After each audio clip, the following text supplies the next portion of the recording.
Woo! Here we are again. It's the Pearl of Wisdom Show. I'm Pearl of Wisdom and you are live. We are live. And man, we got lots to talk about today. I don't even know. We'll try to finish off of our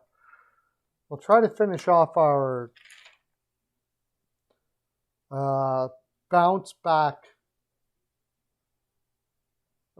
second half.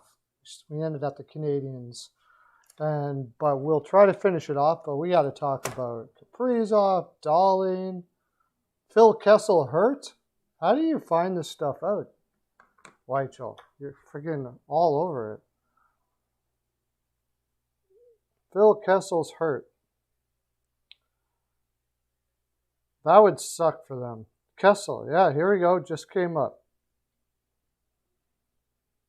Suffered a foot injury in his off-season training. Phil Kessel off-season training? What are you talking about? He tripped in his boat? Off-season training? Was he walking to 7-Eleven to buy hot dogs and somebody stepped on his foot? What are you talking about? Jeez.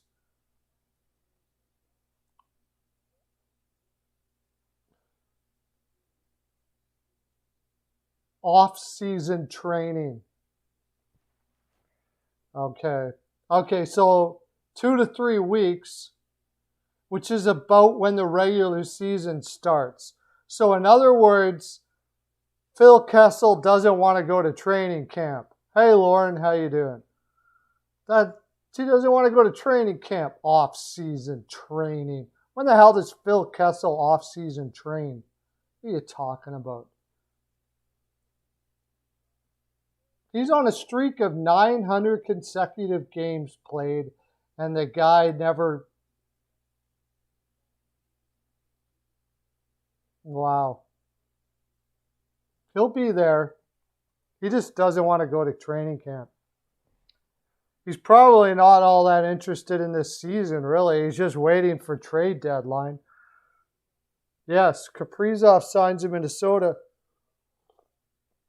I would like to know what the 8-year offer was for Minnesota. $9 million for 5. I mean, if things go the way they're likely going to go, Kaprizov's going to get way more than $5 million or way more than $9 million in 5 years. And he's going to have all the leverage in the world because he's going to be an unrestricted free agent.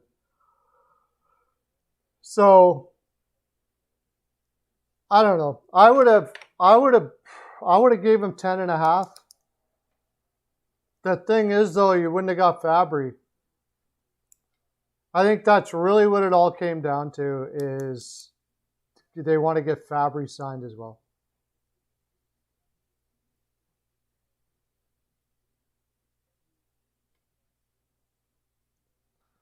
Yeah, well, I mean, I'm only going by what I've heard from several players that played with him, where they basically said he did nothing in the summer. He would just fish and that was it. And he doesn't look like it either. So if he says he hurt his foot off-season training, that's like, I think that's him just snickering right there. He just doesn't want to go to training camp. That's all. He just wants to start the season when he starts the season. And guy's a freak of nature, man. He's played 900 consecutive games. Did you know that? For a guy who doesn't do off-season, who doesn't keep himself conditioned, apparently, the guy never misses a game. Yeah, exactly. Don't blame him. Relax before the season. That's right. Well, that's what I was just saying. I was saying, like, off-season training, he must have, like, didn't get out of the fishing boat properly. It kind of moved on him. Had a cup. He had maybe a beer or two too many and tried to get out of the boat. sprained his ankle or something. I think he's saying that just to get a laugh. Like everybody that knows Phil Kessel is probably laughing right now. Hurt his foot in off-season training. Yeah, Tyler Bertuzzi, for whatever reason, will not be getting vaccinated. There's a lot of people that apparently just for various reasons can't get vaccinated. There are allergies, all kinds of stuff. So they didn't go like Steve Yzerman is wont to do. He won't go give up much information. So you won't find out exactly what that means, but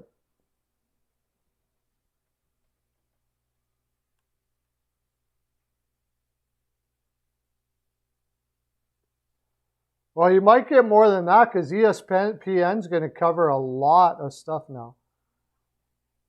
He can't play when he's in Calgary. They can't play in Canada.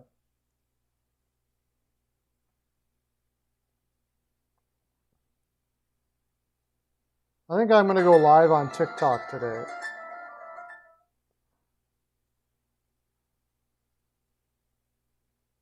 I think I'm going to go live on TikTok for a while today. So, yeah, there was more than that. There was a lot of signings. Peterson gets, five?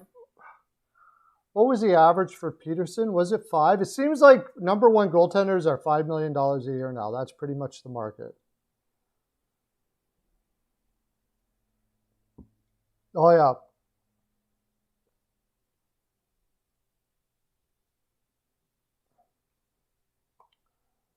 I had it right here. Okay, Peterson. I just did a video on this, by the way, if you want to check it out. Cal Peterson, 346. Is that? Yeah, it's pretty much a $5 million an average deal for Peterson. 5.8 million.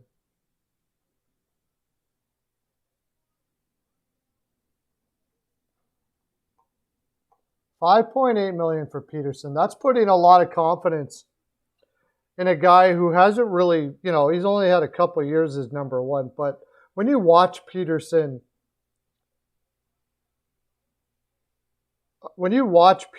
he just oozes number one goaltender, though. I don't blame him on that.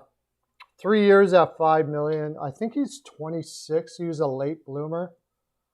So they're buying out a couple of years of his free agency, too.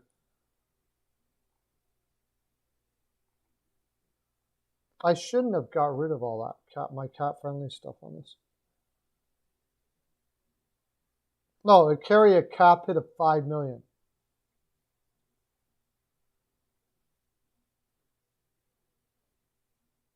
And he's 26, so he'll be 29 at the end of this contract. At $6 million and be at $6 million. So pretty sweet deal for him. And I don't see how LA could have did much different than that. I mean, you don't want to lose the guy. Market is around $5 million for a solid number one. So that's basically what you're going to pay. As Muslikin's got the same deal. So.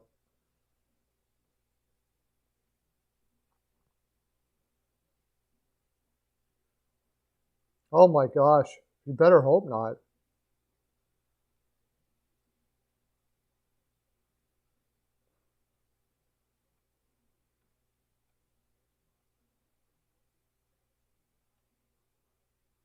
What was the problem before? Oh, synced.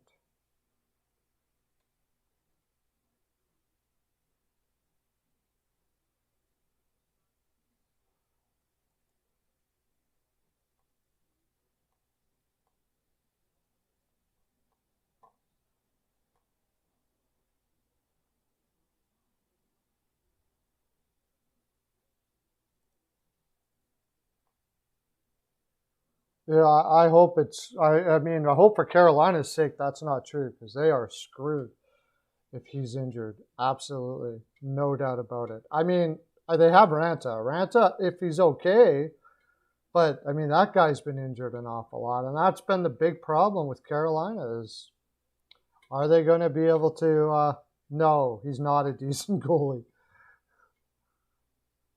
He might be a decent goalie for Carolina's system, I suppose, but I would not call him a decent goalie, no. He's borderline NHL, like he's borderline NHL. On most teams, he's a third. He's a third goaltender that you use in a pinch. You don't want to rely on him too much, though. He's got holes all over the place.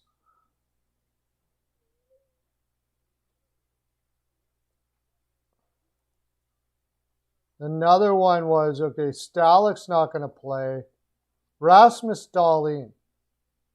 Now, that Rasmus Dahlin contract, $5 million the first year, $5.8 the second, and $7.2 the third for a 21-year-old. That's the kind of contract you don't like to sign with young players, especially young players that haven't developed well. But I don't think Buffalo had any choice but to do so. That's like saying Dell is a good goaltender, yeah. Yeah, about the same. Dell, Lions. Maybe Lions is even not as good, to tell you the honest truth. But this was basically, as far as I'm concerned, Adams going, we realized that we did not, you have gone through a very difficult time here in Buffalo. And we have a lot of confidence in you. So we're going to set up a contract where, we're going to give us 3 years to make this team better and help you become a better defenseman. And at the end of that 3 years, your qualifying offer is going to be $7-point-something million to qualify for. Now, they can just not qualify, but then they would lose a player altogether and he'd become a free agent and he can take off. So they are gambling on, they're gambling that he's got to get better, and they're gambling that they're going to be able to help him get better. Yeah, he's 24 after this contract. I think he came in the league when he was 19, didn't he? Or was he 18? So I think he'll be 26 when he can become a free agent because it's 7 years in the league. So, yeah, 2 years away from being a UFA. So, and at $7 million, he may not even get qualified. It's a sweet deal for him because even if he struggles, even if he doesn't go even if he's not a $7 million player, he's going to get paid $7 million because for 2 more years after that, unless they don't qualify him and then he becomes a free agent.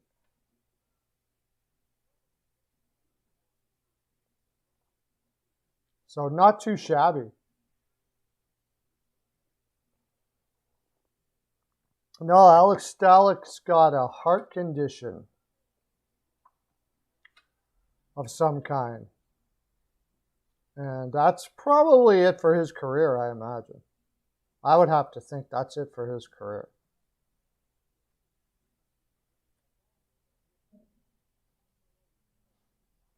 Yeah, $1 million. Doesn't really matter, I guess, because I don't know how that all works out, but apparently the escrow, the players got to pay the owners back or whatever. So even with the cap going up, it doesn't really help them all that much. So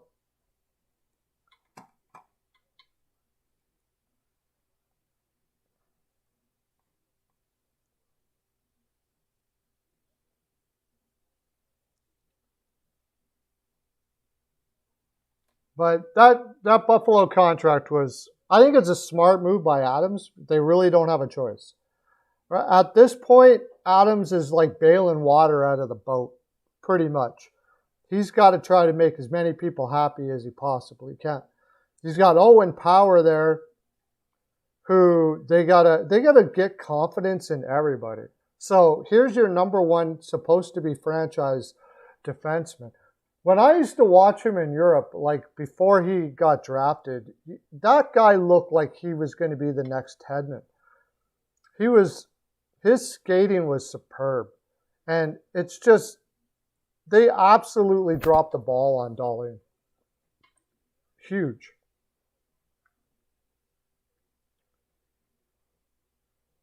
Why would Adams be fired after this year? I don't know. I think he's done. I don't think so. Just the hiring of Granato alone will probably keep his job. He's actually got a bit. I think he's got a bit of a cushion here now, because why do you say that? What has he done wrong so far?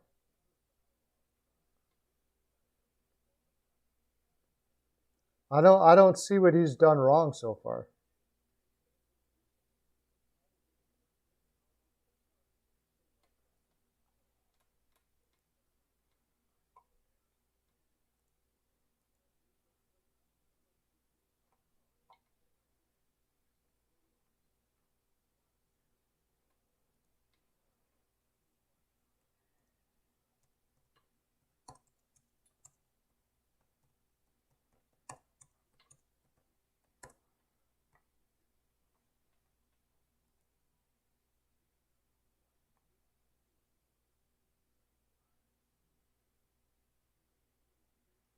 Yeah, I would think that they would have to keep Mikheyev if they can. He did request a trade, but I mean, unless they can get a player that's almost equal, I don't see how they can trade him.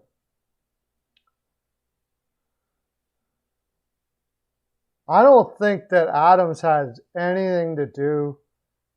I honestly don't think Adams has anything to do with what Eichel's shoulder injury situation is. That reeks of ownership, not Adams.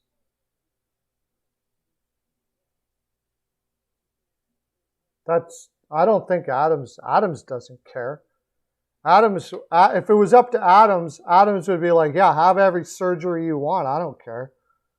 I don't think Adams cares what surgery. I find it very highly unlikely that Adams cares about if he has what surgery he has or anything like that. That is a pure ownership insurance thingamajigger. It has nothing to do. I don't think it has much to do with Adams.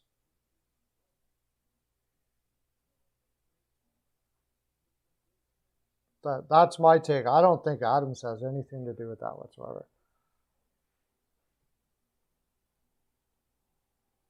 No, he doesn't need to say so.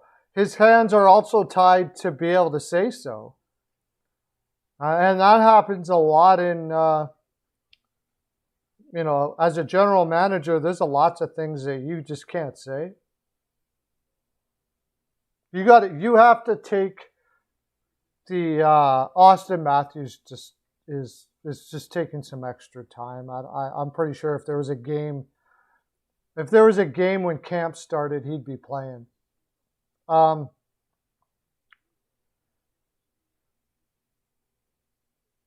Like if there's certain things you just can't say as a general manager.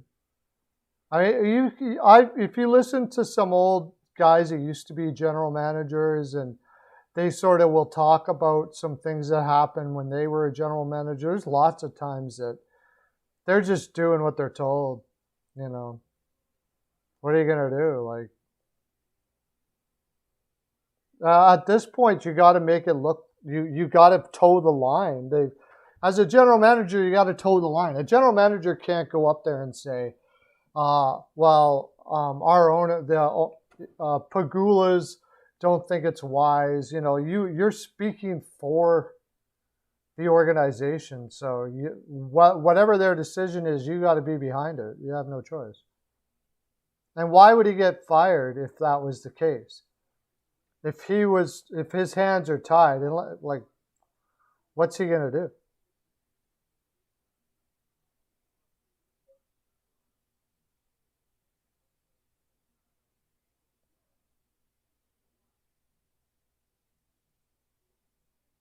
Not, I don't agree. I mean, Yzerman has more clout than most GMs. Yeah, sure. But I wouldn't say he's going to say to his owner, jump, and they say how high, necessarily. I mean, there's certain situations. If it's an insurance situation and they're going, I'm not going to be liable for that. I'm not taking liability for whatever that decision is. Steve Yzerman's not going to tell the owner till the day is long, you got to be liable, and they're going to be like, no, I don't. You want to be liable? You want to put your name on it and be liable for the... That's it, what I'm pretty sure this is a liability issue. So I doubt very much that Stevie Yzerman or any other general manager would be able to do much about that if it's a liability issue. And if your owner said, I don't want you talking about liability and all that stuff like that, you don't. I don't care who you are. You're not going to. Your job, you're getting paid by an owner to be a representative of the organization. They are going to say some things that you can't say or whatever.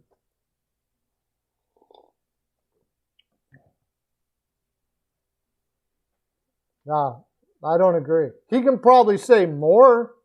I will say he can say more because he also has a long relationship with the Detroit Red Wings too. So they kind of have the same heart, I imagine. I don't agree with you at all. An owner would certainly tell Stevie Yzerman that I am not taking liability for that, and no doubt about it. Hey CL, how you doing, buddy? Woo! Nice, thanks for coming in, man. We almost got 5 concurrents, and we can do that. We can do the rest of the bounce back guys. I posted this stuff on the bounce back players on Facebook and stuff. As you can see, it's not really rolling out all that. Not getting the views that we do for other ones, but people don't get it. Morgan Riley wants $8 to $9 million. I probably can't pay that.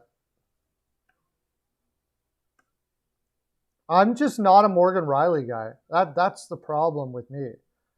They're in a tough spot there because I'm not a Morgan Riley guy. I don't think he's a number 1 defenseman. But on the other side of it, they're going to have to go out and get another defenseman that is better than Morgan Riley for $8 to $9 million. Because they're going to need another defenseman if they don't sign it.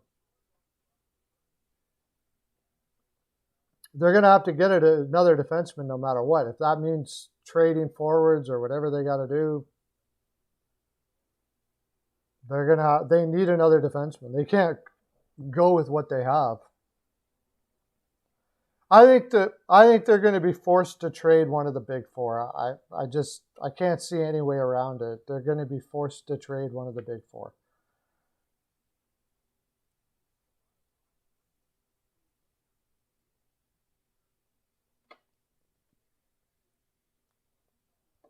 Right now, the Stevie Yzerman caliber GMs, Joe Sakic looks like he probably is. Yeah, I don't even know who that is. Nolan Allen. Merzlikins got $5.6 million for 5 years, or was it 5 years? He's going to be 32 by the end of it. That was pretty ballsy. That was a big move. I mean, his body of work probably doesn't, that's probably an overpayment for his body of work so far. But he likes, they have a hard time finding people that like Columbus, Ohio. So he's going to be their number one, and that's sort of what a number one gets paid.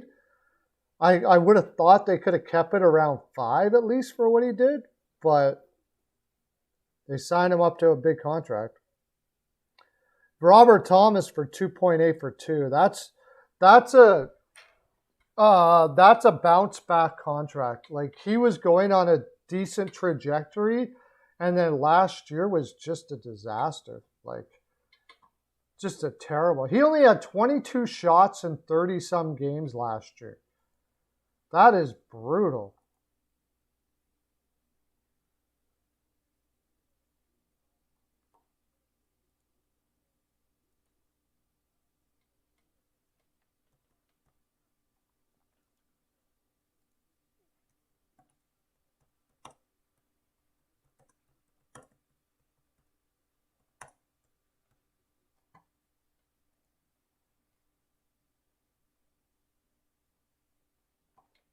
Just sharing this out a little bit. I want to get up to 5 concurrents again. Yeah, I mean, he just had a horrible year last year, like, and a bad time to do it. I don't know if he was injured or what. Like, if he was playing hurt or like, a lot of young players had bad years last year with COVID, but he was one of the worst, to tell you the honest truth. It was a really bad year for Thomas. Yeah, I know. The data on the live stream is crazy. I don't know what the heck.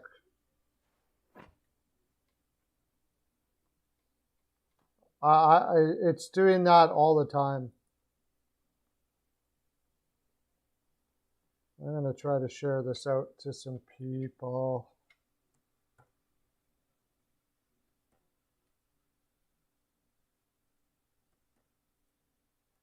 I haven't seen Sasha Hoffman in a long time. Or Jacket. I don't know where Jacket's been.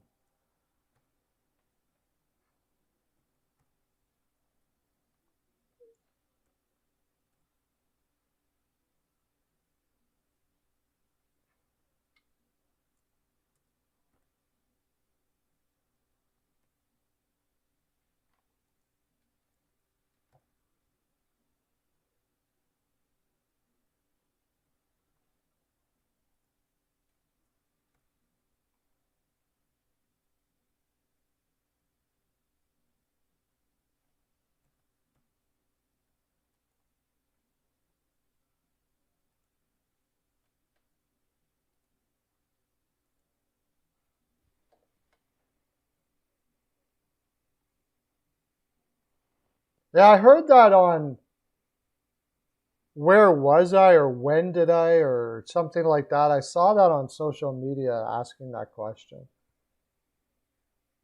Um, where were you? And I was like super young. I started skating when I was like 3.5 years old. But, and that was love playing hockey. It's like, I don't remember a time when it wasn't part of my life. So it was very difficult for me to say.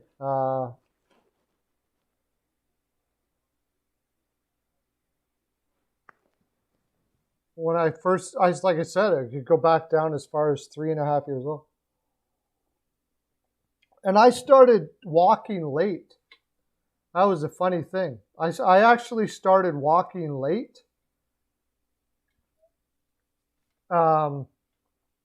So it was like, I was over 2 when I started walking. So it was like a year after I started walking, I started skating.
Pierre Engvall will be on the team. Yeah. I don't know. Unlike Hot Take Hockey, I kind of like Engvall. I don't mind him really. But I mean, he's not great though. He'd probably be like a 13 forward. I don't know if I'd want to put him as a number one. He's like a good 13th forward, something like that. I don't know if I wouldn't put him in on a regular.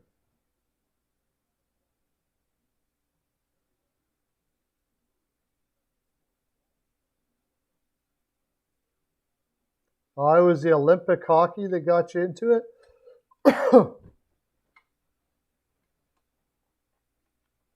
Yeah, a lot. Oh, wow. That's pretty cool.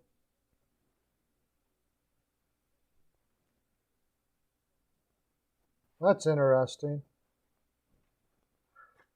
You'd never saw it before that?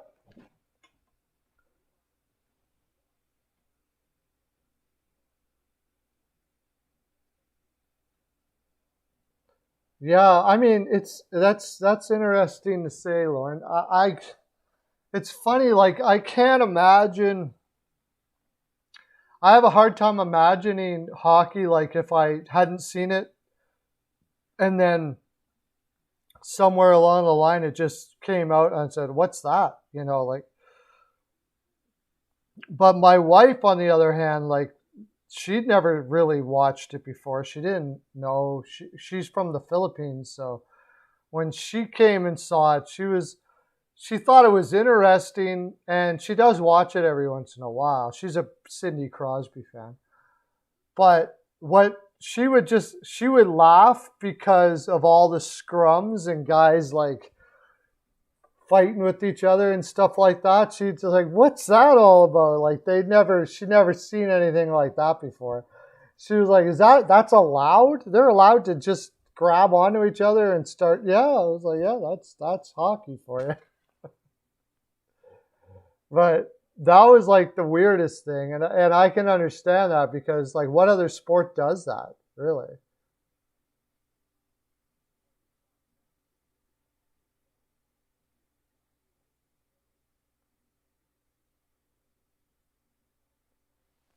Oh, really?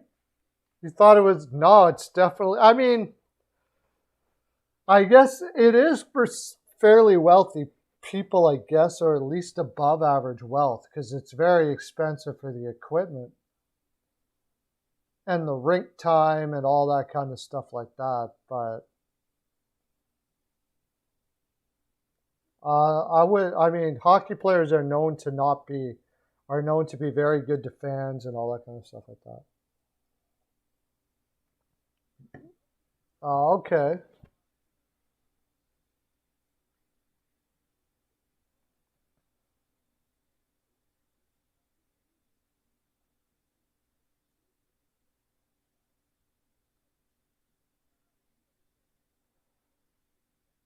Yeah, that's pretty cool. What about John? John, you're from Toronto, right? So you probably knew hockey right from the time you got started.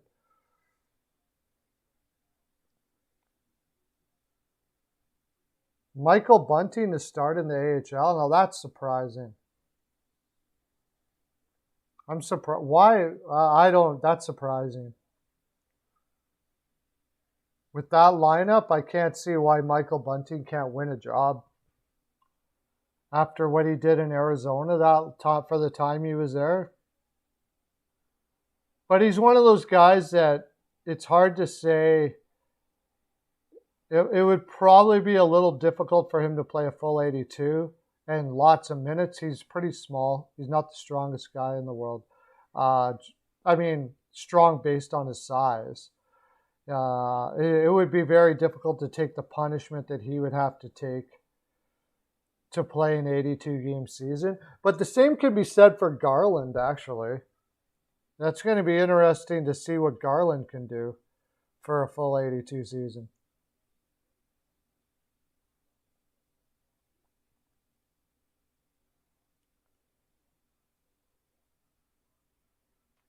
Yeah. Uh, there's a lot of players like that. Gusev, I mean, he did well to start, but after a while, he couldn't keep up to the grind. I think that's what happened with Gusev. He's got all the skill, but he just can't keep up to the grind of the NHL. Um,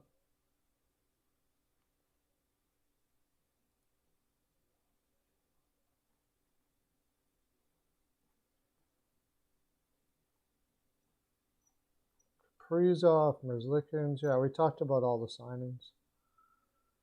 Schneider got a two-way contract for the New York Islanders.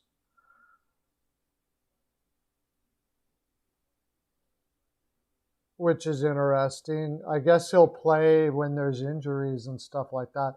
I'm a little surprised that Schneider didn't find a place somewhere else, but I don't know where he is right now. Like, it's too bad. That talk about a player who injuries really kind of thrashed his career, Schneider. Not to mention he starts off in Vancouver when they're really bad, and then goes through all that crap with Luongo while they were looking to possibly trade him, and it was taking forever, and he had to go back and forth. Then they trade him, and then he gets traded to a really bad team. Like, wow, he just had a bad set of circumstances, and then he has injury problems, and he just never gets off the ground the way he could. Like, he was a really good goaltender.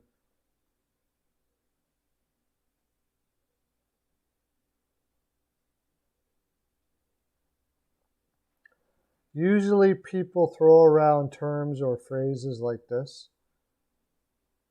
So and so player can't skate. So whether they literally believe that he cannot skate at all, they think that he actually can't skate at all. Is that what you're saying, Lauren? They don't get the reference to, or saying that he's not a good skater. That might be a Canadian thing too. We have a different way of, we're not very specific in our conversation apparently. I hear that a lot. Like we don't say things, we say things very loose-ended uh, in Canada. So that might be a Canadian thing where, yeah, Peterson gets the same at Demko. I didn't even realize that. Yeah, I think that they had no choice but to give him a deal like that.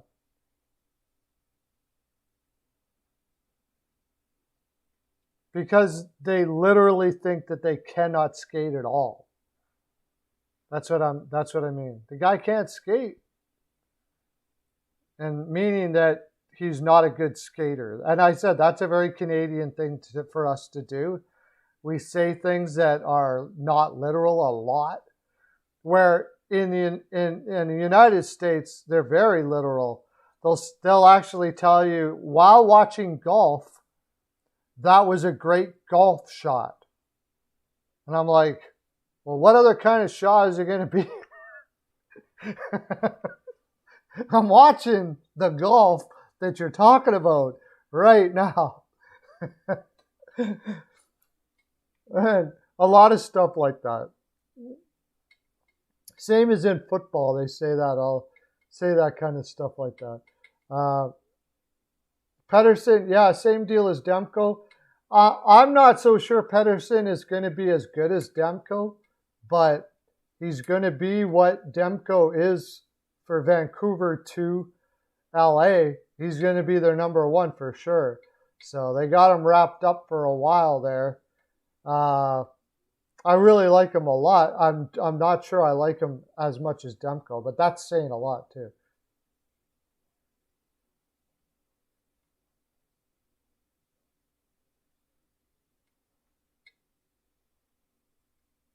Yeah. The Kings signed somebody just now or what? Or is that like something like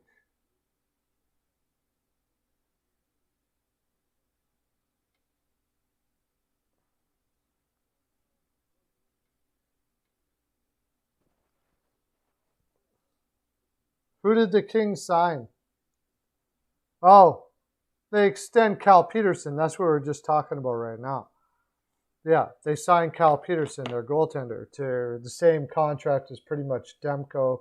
Merzlikins got the same. They all got basically the same contract. Demko pretty much started the ball rolling with that, and then they all followed suit. It was just kind of a domino effect. Peterson, I think everything has to go right for Peterson to be a Vezina winner.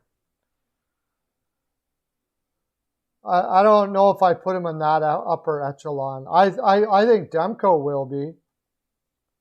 Same as Merzlikins. Like, Merzlikins is going to have to go take a step up.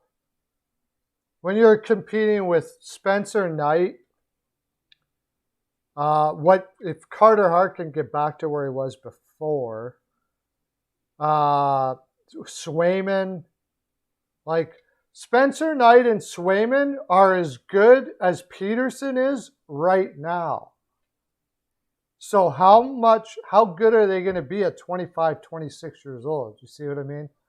Like, I like Peterson, but do I think he's as good as what Swayman and Spencer Knight are going to be? Probably not.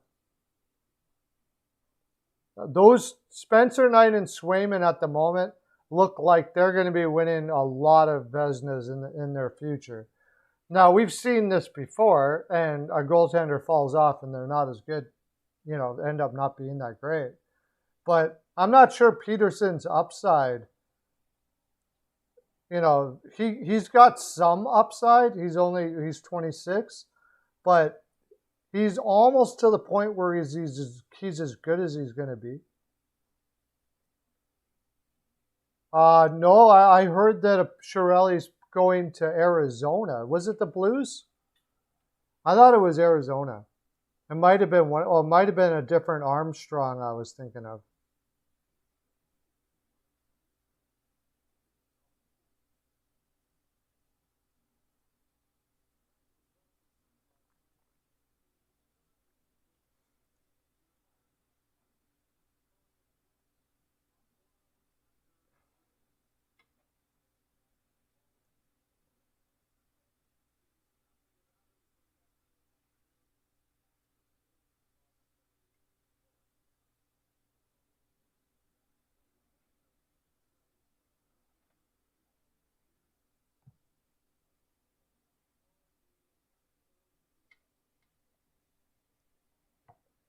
Yeah, I know. He has been good for a while. No doubt about that.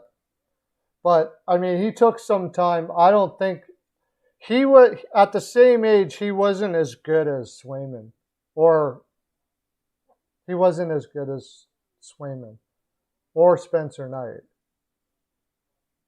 But he's still very good. He's very, very good. I like him a lot. I would have gave him the contract too. He's a number one goaltender. He's certainly good enough to win a cup with. I believe he's good enough to win a cup with. Getting guys like, like Marc-Andre Fleury or, Price when he's healthy and flying, that's like rare air type stuff to get those kind of guys. It's not likely. Getting a notch below that, Spencer Knight and Swayman look like they could be that good.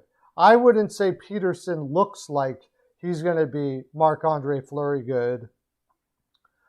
Maybe not even Hellebuyck good, but very, very good. If I were, who would I take? Blackwood, good. Let me see. Lane are good, maybe. Those kind of guys. Good, like just a notch below. Grubauer. Varlamov, although Varlamov, playing on the island makes him look a lot better than he's ever shown to be. Guys like that, but I mean, there's nothing wrong with that. Those Jonathan Bernier good, yeah. Peterson and Blackwood I put in the same category. Peterson and Blackwood I put in the same category. Both the same.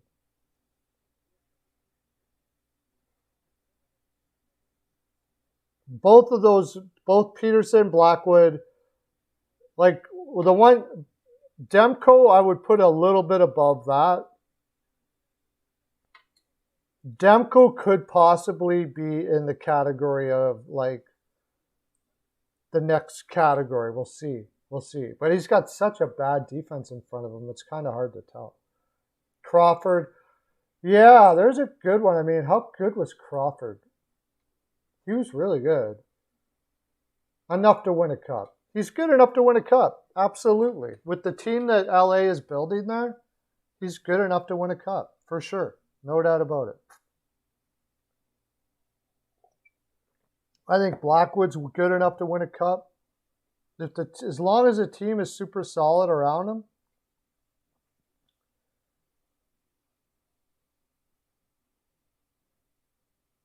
I would say for sure I'd say he's good enough to win a cup. Now, goalies are voodoo too. I mean, he may even get like way better yet. It's hard to say. Look at Bernier. Bernier struggled for years. Bernier struggled to be a number one for years. And it wasn't until he was in his 30s that he became as good as he is right now. So that usually is not the trajectory that goaltenders take, but they take it more than forwards do. Very seldom do forwards all of a sudden become stars at 28, 29, 30 years old. Usually if they haven't made it by then to being, a star or a superstar, they're not going to. So, but goaltenders, it's different. It can be different.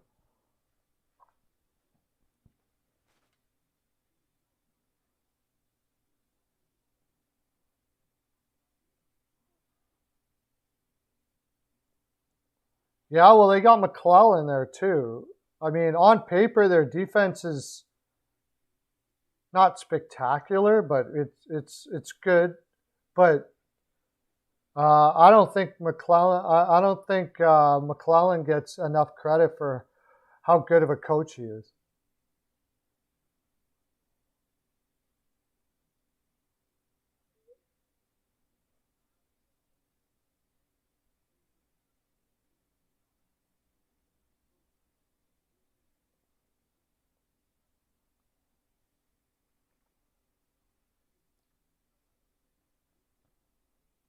Scott Housen was a bad GM. Man. Yeah, we're doing that top worst GMs last. He was certainly on there. Worst GMs last week or yesterday. I mean, last broadcast.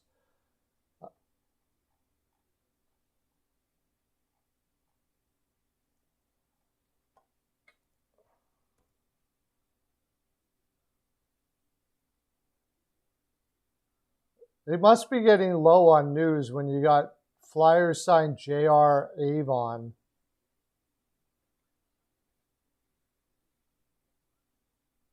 Oh, he's on an ATO? Amateur tryout. Wow. John Randall Avon. 18-year-old Avon went undrafted this year after missing what was supposed to be a sophomore season at OHL.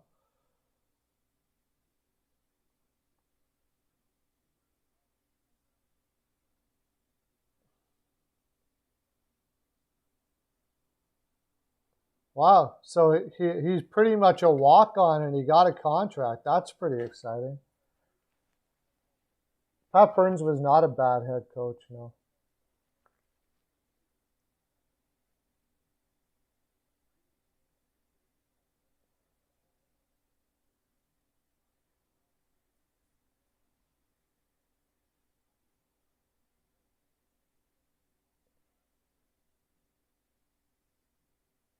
I'm not. Quick has not looked good. Not like has not been consistent for quite a while now. And he would be able to go on another team if it was. It's just his contract.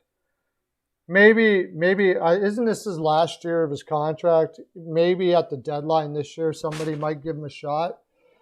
But he's got to put up some. He's got to put up a little better. Show more ability than he has as of late, because he hasn't really been that great. He has his moments. But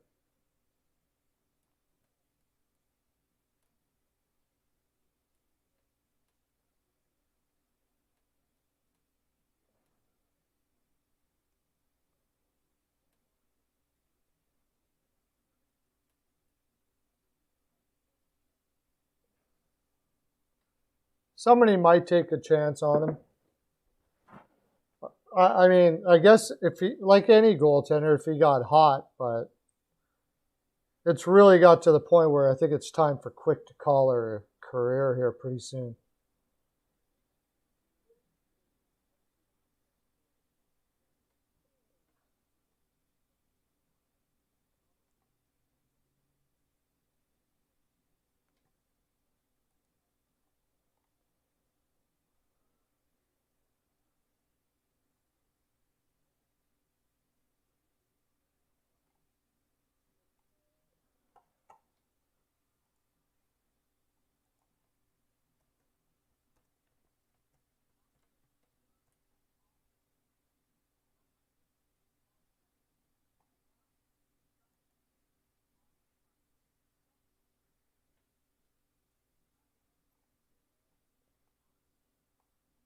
The next thing is Peterson. Where does that put Peterson? Apparently they want. I haven't even heard anything about what's holding back the Peterson talks. I hear they're going on a bridge deal with him because like their cap space is screwed. Benning has done a terrible job of managing cap space with Vancouver. That's a guy they should be signing right now to, 10 to 11 million for 8 years and getting it over with. I just don't get it with the bridge deals. You're just going to lose a player. I mean, if you got a great player, he's a great player. He's consistent every game. That he comes in, shows the right attitude all the time. Get him signed, like a guy like that is like a superstar like Peterson. Get that guy signed up, man.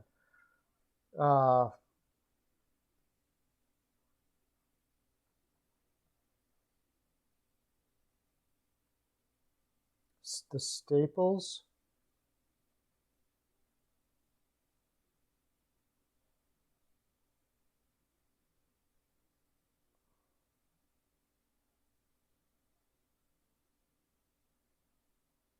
Sullivan, Sweeney. Are you talking about great coaches? Quinville's a great coach.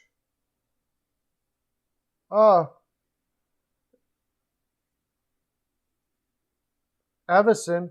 You're talking, well, I don't know. Cassidy. Most coaches really don't have the body of work to be able to say, but I would say Everson is just amazing. Top 10 coaches in the NHL right now. Everson would be on the list for me. You meant Cassidy, I think. Not. I don't think you meant. Did you mean Cassidy or Sweeney? I gotta change this because we're not.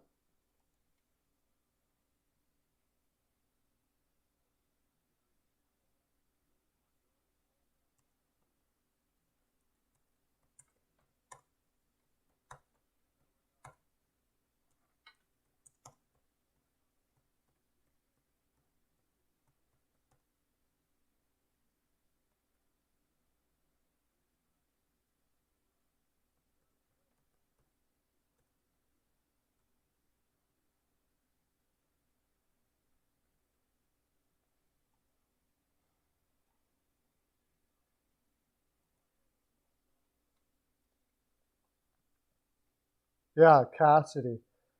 I would put Evis in there.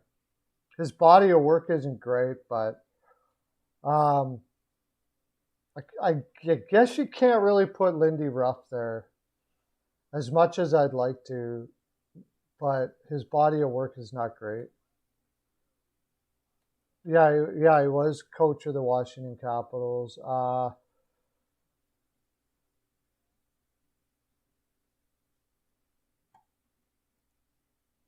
Let's see who else would you. I can. I mean, I think he's kind of slipped a bit.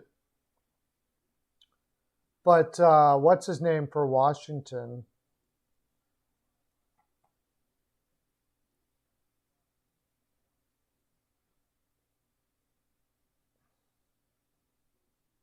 So much turnover. It's kind of hard to. Oh, Cooper. I'd put Cooper there.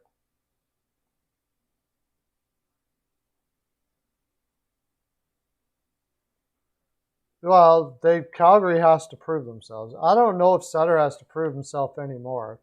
He is what he is. He took a lot of LA teams to the Cup, and he's always been one of the greatest possession coaches ever. So Peter Laviolette. Peter Laviolette is who I was talking about, but he's really slipped the last couple of years. I thought when he left Nashville, it was it was probably best for him to take some time off. He looked like he looks totally stressed.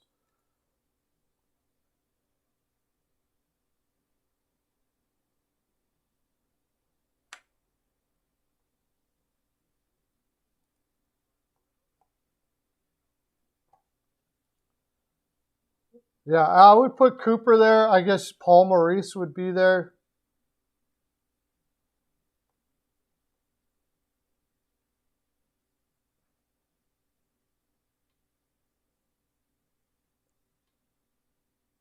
Top 10. Gallant.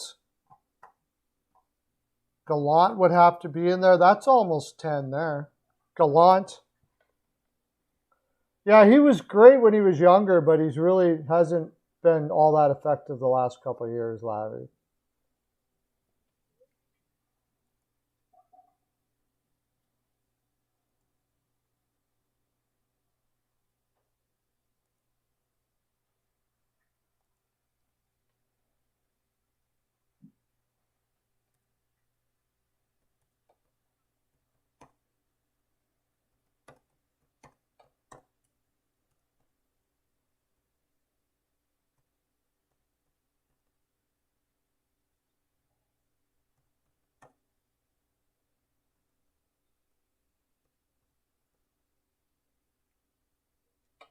The heck? How do you spell that? Correct. Okay. Yeah, I'm a fan of him. I think he did pretty well with that Winnipeg defense, and I know they had Hollebuck there, but Hollebuck didn't have the greatest years last last year either. I think he did some. Until I see otherwise, I think he did some pretty magical stuff with some pretty poor defense in Winnipeg so far. So,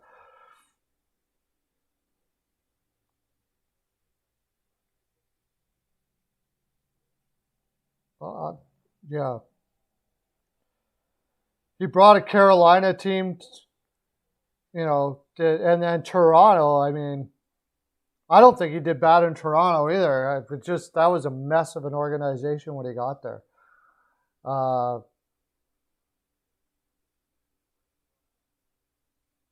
yeah, took it. Yeah, that's true. Glenn Wesley and what was his name? We were just talking about him. One of the best shot blockers of all time. I always forget his name. Oh, took me off. Torts would be there if he was playing right now, but you're talking about coaches that are in the are coaching in the NHL right now. I would definitely put Tortorella there.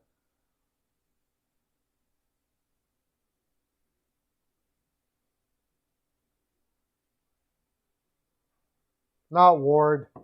No, the other defenseman with Wesley. I always forget his name. What the other defenseman with Wesley? He was a great shot blocker too.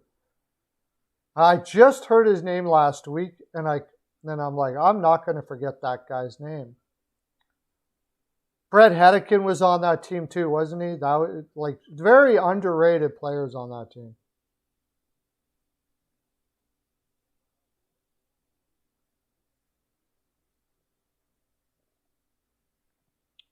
Oh, I don't have to pick up Caroline today, so we could actually go long today, guys. Woo! I just got a message saying I don't have to pick up Caroline today.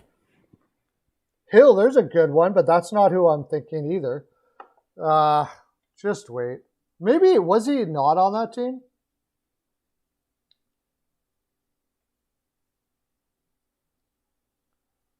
Was he not on that team?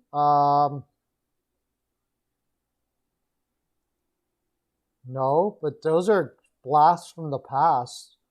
What year was that? 2006?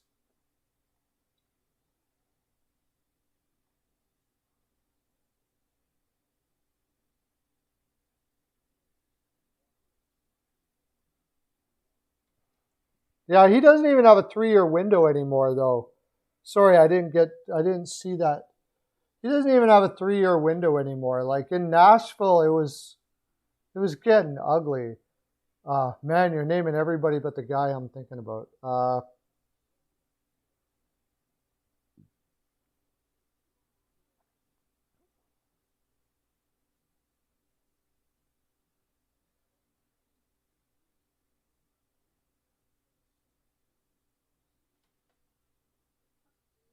Let's see if I can find it on this.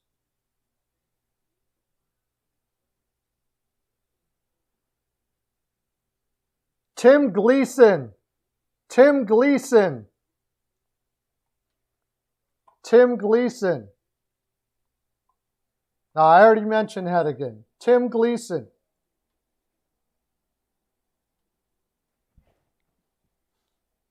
I don't know why I always forget Tim Gleason. You got her now? Tim Gleason. See, even you forgot Tim Gleason, and you're a huge Carolina fan.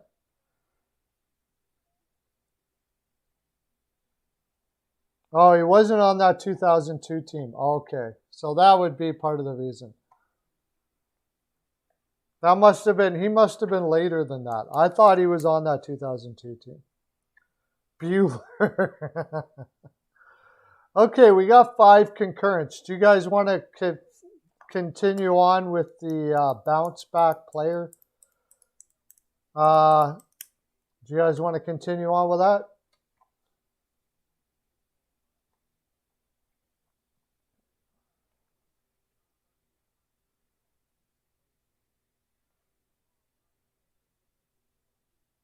(2016) Okay.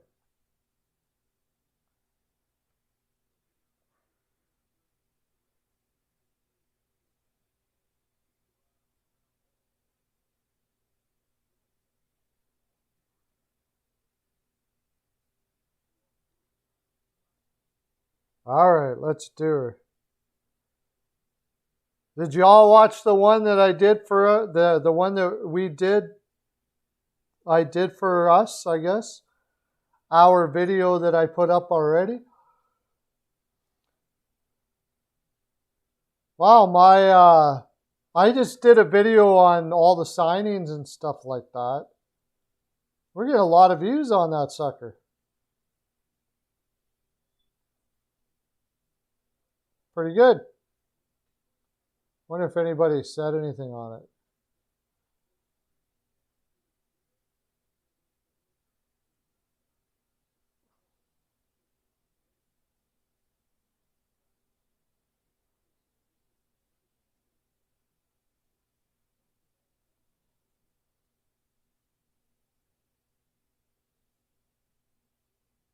Oh, we got a couple comments on our videos. Do you want to hear it?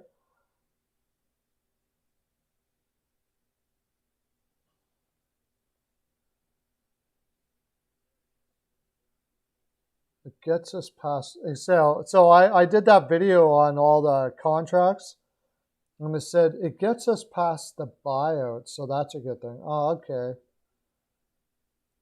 Yeah.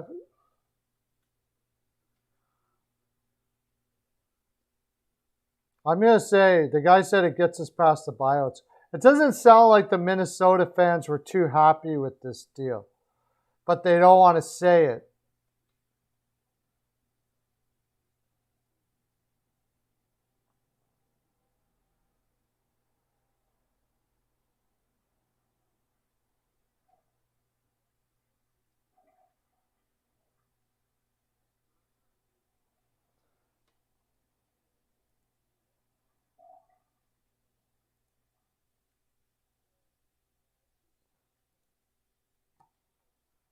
Okay, what were we? We were on Montreal, right? No, we finished Montreal.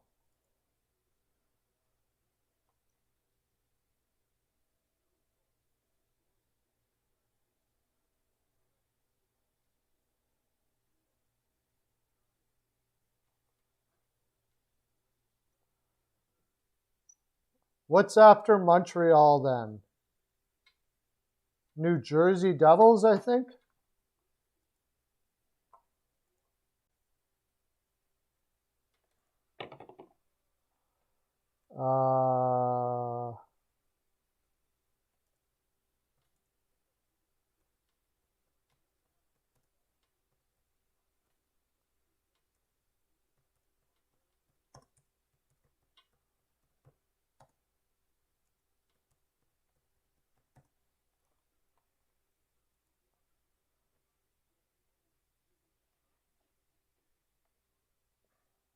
Okay, so what are we doing? New Jersey now? New Jersey Devils. Bounce back players for the New Jersey Devils. How is that one video doing, by the way? 60 views, and I still got some more to go around. It's not too bad.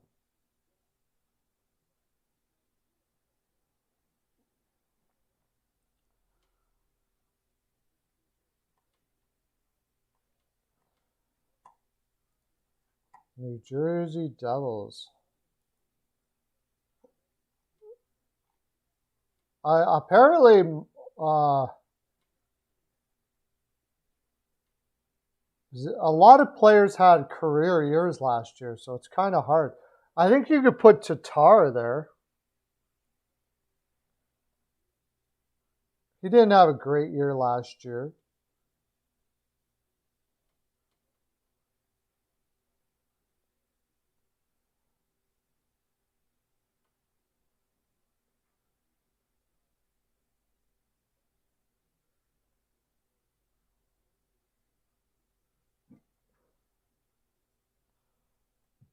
Johnson, yeah, I doubt that's doubtful, but I'll put him there.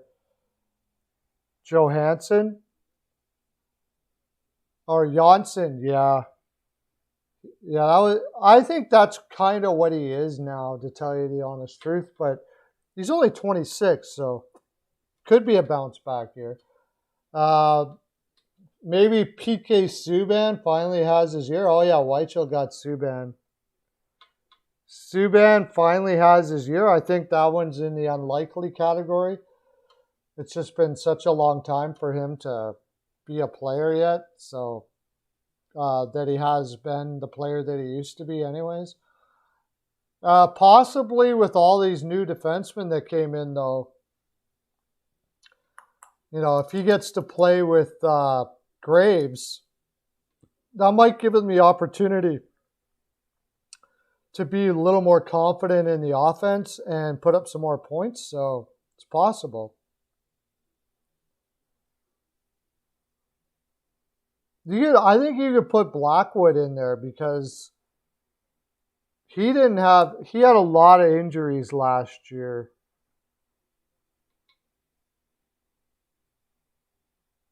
– And he didn't really put up the greatest numbers because of that. Like this was supposed to be an enormous year for Blackwood. And .902 just ain't gonna cut it. You need to be better than that.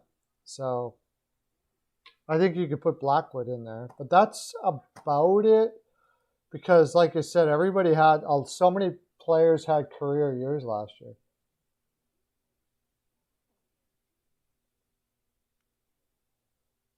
It's Blackwood and Bernier are going to be the goaltenders for the New Jersey Devils. Their third goaltender, I'm not sure.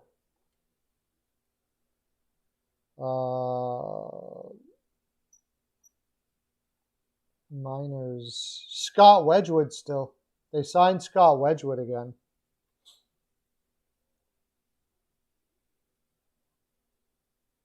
I think they'll probably say 50-50 to start, but you never know, I guess.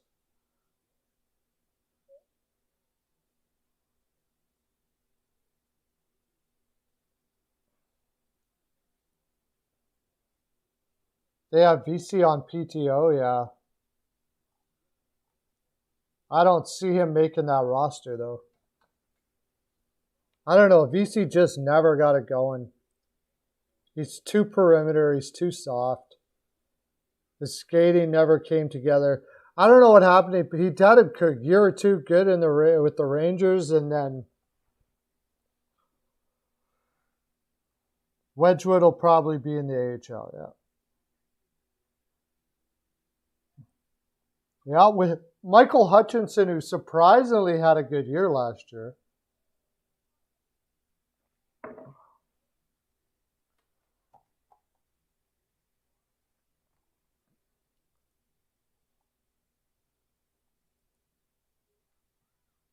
So I guess next would be the New York Rangers, right? Oh, wait, we forgot. No, we did Nashville. We didn't do Nashville. I don't think we did Nashville last time. Or did we? No, we didn't do Nashville last time. So I guess Nashville would be next. I mean, bounce back, the whole freaking team pretty much.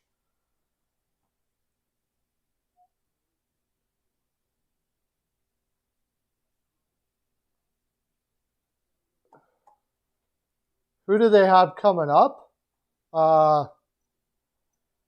Prospect-wise,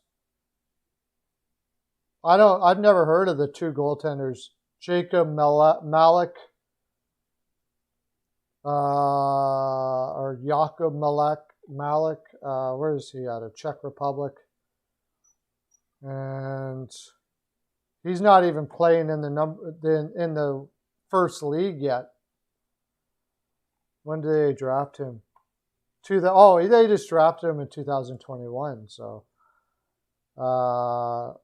and Brady Cole, who out of Arizona State, which isn't the greatest college in the world.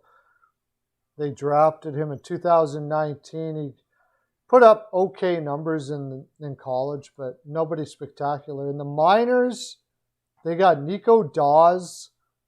Okay, he's still really young. So Nico Dawes looks like their goaltender of the future. 6'4", 193, or 199, big boy. Put up. Oh, he played as an overager and did have good numbers.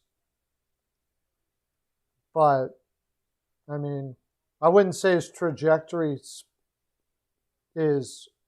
screams of a guy that's going to be huge.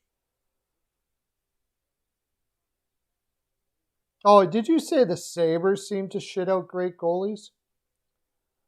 I thought you were talking about the Devils. I don't know. I read the Devils, sorry.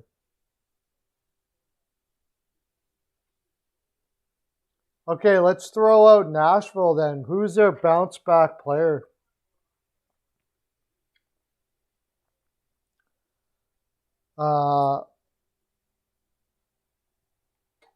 This could be tough. I mean, this is who we think will be a bounce back player. Sabres. Sabres have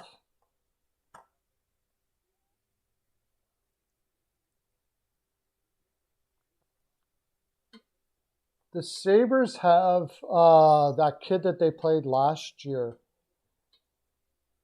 What the heck's his name? He did pretty well too. Even after signing Darlene, the Sabres are still have the second most cap room in the league. And maybe that's why they Luukkonen. And I think Pekka Luukkonen is going to get a really good look, obviously, because they don't have anybody else. Anderson and Dell. So I think they're going to get a really good look. And he looked pretty good last year, so that's probably the guy. They're going to need a crap load from Forsberg if they're going to make it. But bounce back season, I mean,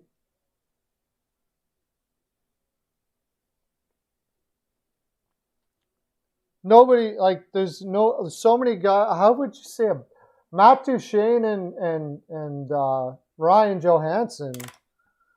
But I mean, Ryan Johansson really has never had a season to say that he can bounce back from. Oh, he had a 64-point season. Ryan Johansson is a guy I would have to say, but I mean, I don't trust it.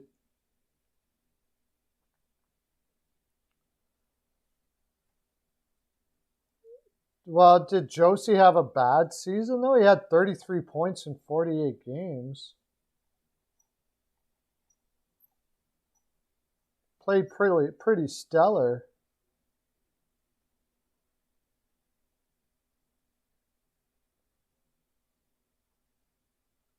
Well, I guess the year before, yeah, I guess you could put Josie in there. Yeah. Josie and Johansson. He did have, it would have been about 50 points. But he was a minus 11, but I don't know what his actual numbers. But I wouldn't doubt if he does 48 games, 33 points. I think that's around 50 points, which is 15 less than the year before.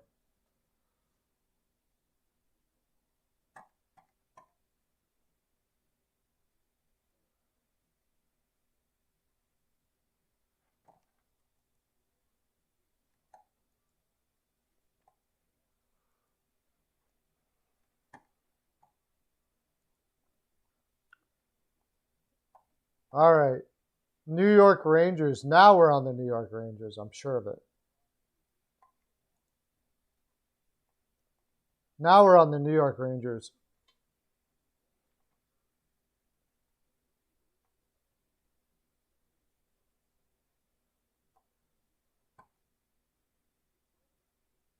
New York Rangers. Yeah, New York Rangers. A bounce back season from the New York Rangers. Again, this such a young team, it might be difficult to find a bounce back player.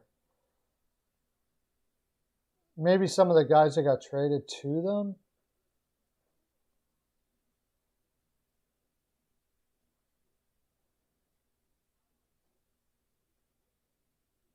New York Rangers.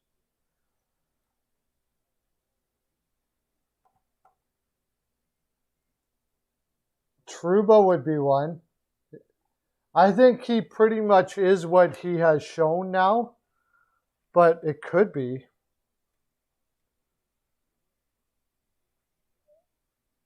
I think Trouba is pretty much what he has shown to be now. I think he's an overpaid 3-4 that probably would still get paid that much. It's funny because he's probably a 3-4 defenseman, but his size and aggressiveness makes him a very valuable 3-4.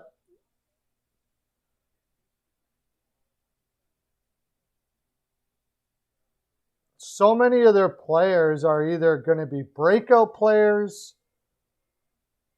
or, you know, Chris Kreider kind of put up with the points that he normally puts up, so can't really call that a bounce back, I don't think.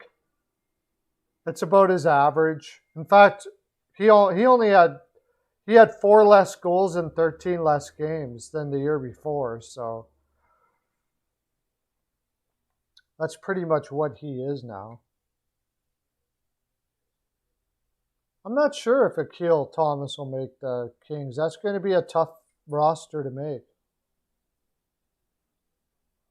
Zibanejad? You think he's going to put 40 up? I mean, he had a point a game last year.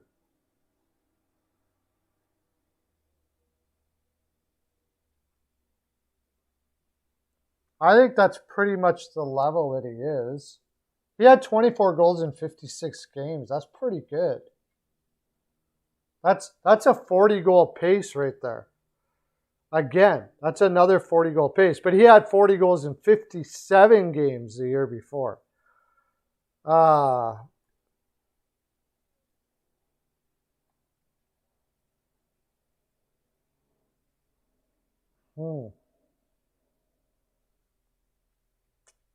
I think Trouba would be the one. What did Trouba have? What was his point production in Winnipeg? Because remember when Trouba was like wanted out of Winnipeg so bad. He had 29 points in 65 games as a rookie. What he was pissed off about in Winnipeg is they kept on playing him lower in the lineup. And then when it came contract time, they told him that they were going to pay him like a 5-6. So a bounce back would be like to the amount of points he got in his last year in Winnipeg when he got 50 points in 82 games. So I think Trouba is the guy there. I agree. Wasn't Shesterkin injured quite a bit? You could...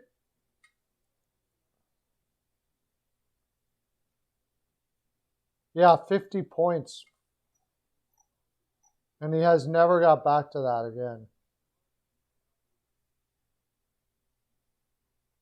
You could kind of say Shesterkin because a .916 is probably, you know, he can probably do better than that.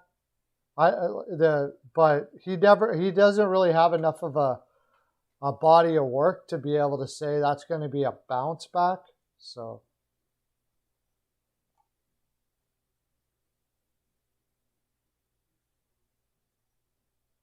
Anyways, I like Trouba. Trouba's really the only guy I see there. Which would bring us to probably the Islanders should have been first. Should have been the Islanders first, I guess. A bounce back season for the Islanders.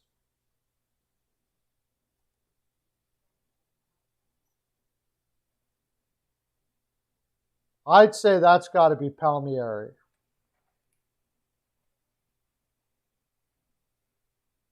Palmieri had a bad year in New Jersey, and then he kind of crushed it in the playoffs a little bit. But his overall... Actually, no, he didn't. He only had 4 points. No. Yeah, he didn't have a good regular season. And he had an okay playoffs.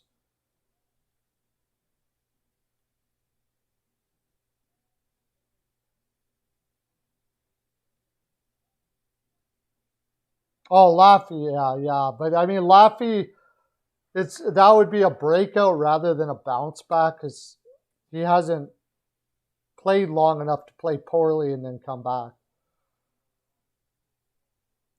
Yeah, Sean Monahan's going to have hip surgery. Hopefully that works out for him. That's been the problem the whole while. He's been in pain. Sorry about that, bud. If that's why you've been bad, then... Barzal, a bounce back.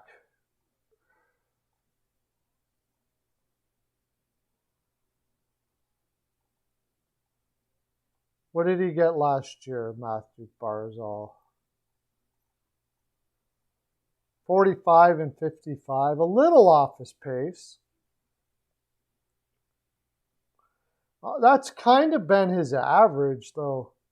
Oh, if he's going to get back to that 85 point, I guess that would be a bounce back. I'm just not sure that he isn't what he is shown here so far. Yes. I love Beauvillier, but I can't really call him a bounce back. Because he's just kind of gotten better every year. That was probably close to his best year.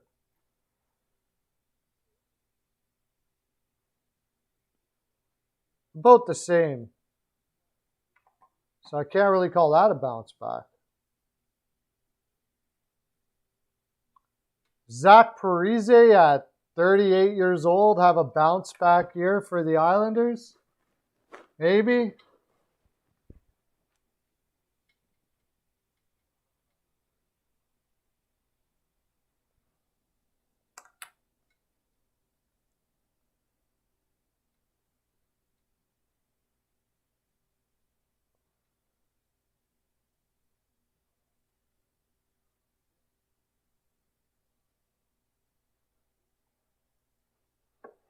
I'm going to grab another coffee. I'll be right back, guys.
Sorry about that, guys.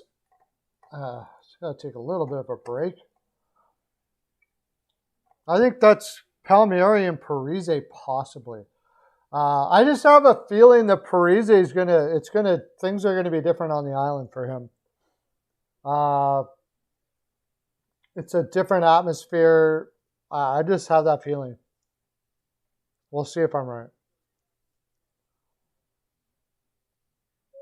Welcome back. Thanks.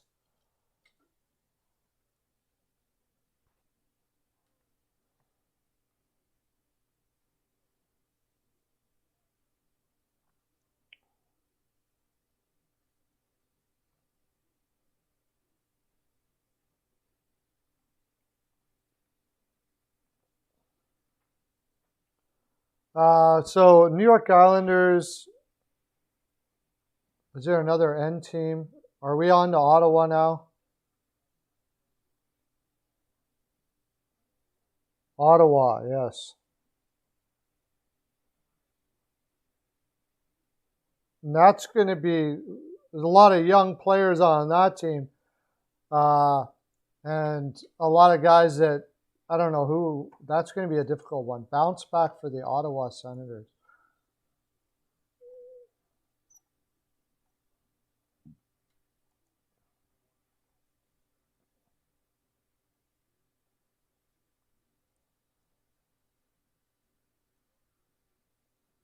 Nikita Zaitsev, like, did he ever really have a great year, though?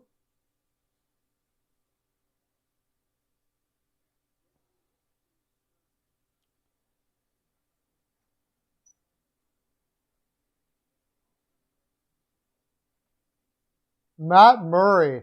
That's got to be it. Matt Murray. That is like, if there's any more essential bounce back year in the NHL, it's that one or what will be happen. What the player we're going to pick in Philadelphia. Philadelphia will probably fill the whole page with bounce back players. I don't think Colin White can be put there because I don't think he's ever had he had a 41 point. Maybe Colin White, maybe.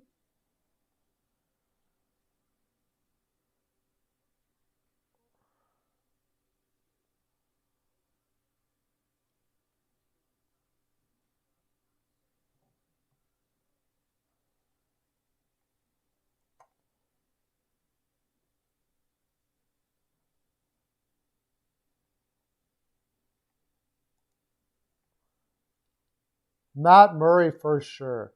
Shabbat did not have a great year either, did he? He was injured. Didn't he have some injury? He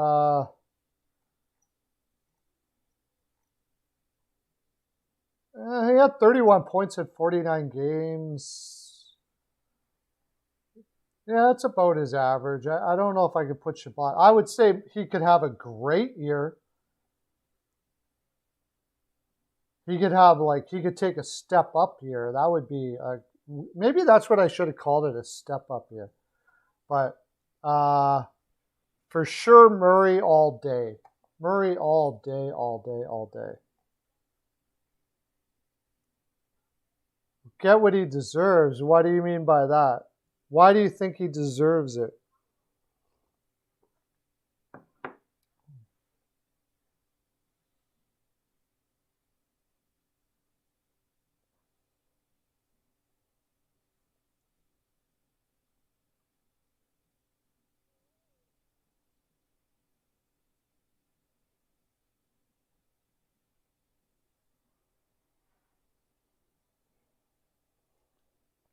Why do you figure he deserves it? Oh, Joker reference. Okay. I think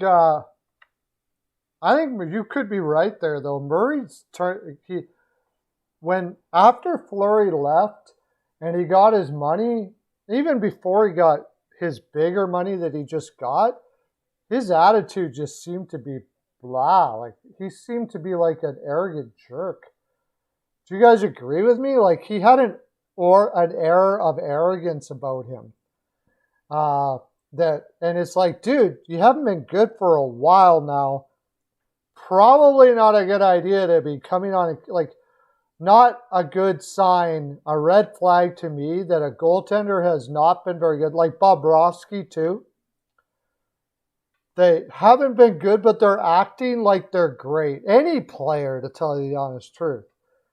It seems like it just feels like he's blaming his players too much. Same as Bobrovsky. Once that starts happening or is happening, it's really a red flag for me. I don't know. They're in trouble there. That kid's got to grow up. Murray's got to grow up. He looked so good, and I think when he was playing with Fleury, he was kind of like, okay, I'm working my way up, and he was kind of humble. Then once Fleury left, it's like his head just went, whoa. Even when he was in Pittsburgh, Lauren, he was like that too. But it really came out when he went to Ottawa. It really came out even more. I suppose because nothing can validate you more than a team giving you $6 million a year. Oh yeah, everybody thinks I'm not good. No, your numbers say you're not good. The fact that you're letting in so many goals on a regular basis says you're not good. That's what says you're not good. The fact that people are just saying that your numbers say you're not good, it's not the people, it's your numbers and the fact that you let goals in way too often that says you're not good. And then he goes to Ottawa almost like, ha ha, haters. I'm going to go to Ottawa now. Nobody hates you. Nobody hates you. What people hate is the fact that you let bad goals in, and they're hating it in Ottawa too. So Murray has got to rebound. He's got to get his attitude in check, man. For sure. If you're going to be like a Binnington, you better stop pucks like Binnington. You know? Or Patrick Waugh, or, Tom Barrasso. If you're going to be like that, kind of like the arrogant a-hole, then make sure you're stopping pucks like those guys. Because if you're not, you just look like a fool. Yeah. Anyways, I guess that's my rant. I guess that was kind of a rant, wasn't it? Pittsburgh. The Pittsburgh Penguins. I think that's what's next, right?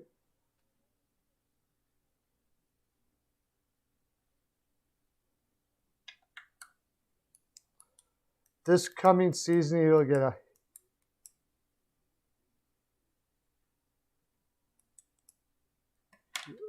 Yeah, hopefully. He's got to do something, man. He's got to do something. They're paying him over $6 million a year. That contract to me was cray-cray. Cray-cray. And this year's got to be, man. It's got to be. I don't even know what Ottawa can do.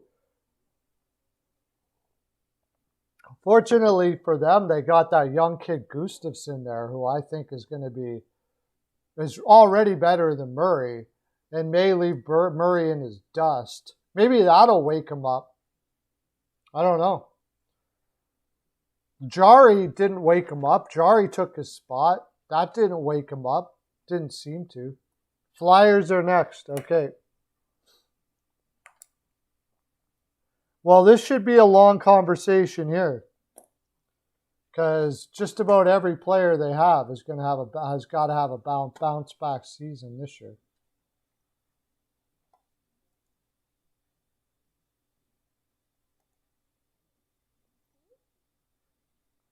Besides Farabee and Couture, Konechny,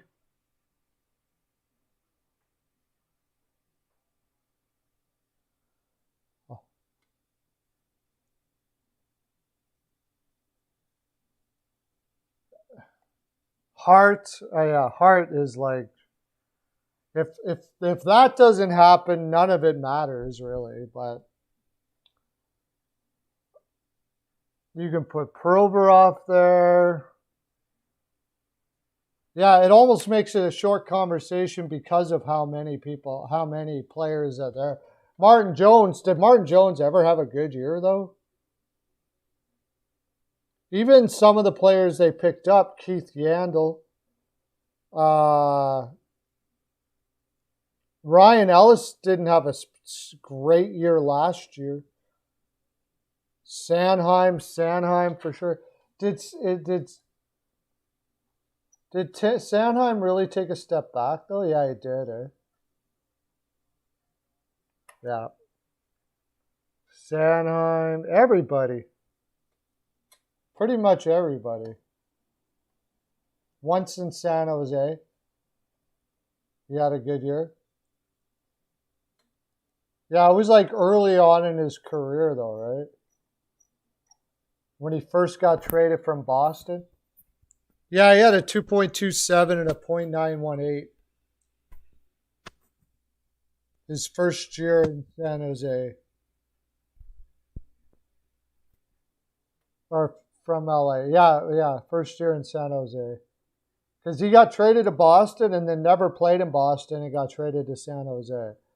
And then his second best year was 2017-18 when he had a .9.15.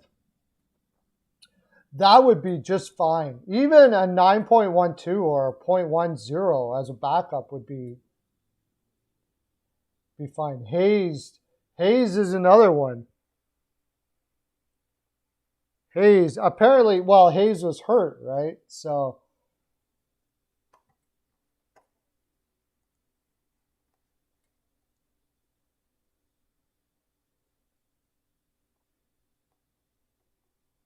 Atkinson, you can put Atkinson there too. Atkinson back to his 30 goal scoring ways. But yeah, pretty much everybody on the roster. Ristolainen, I wouldn't say is a bounce back year because I don't think he ever really had a good year.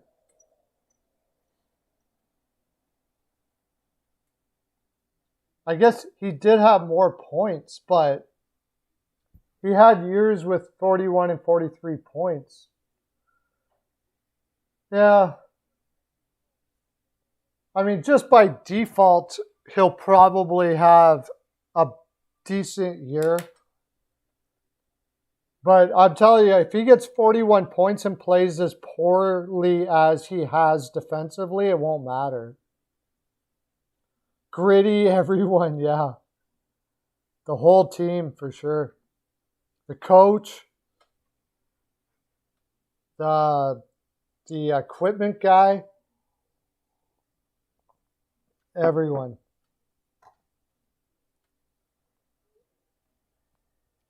Yeah, that's going to be a huge year in Philadelphia this year.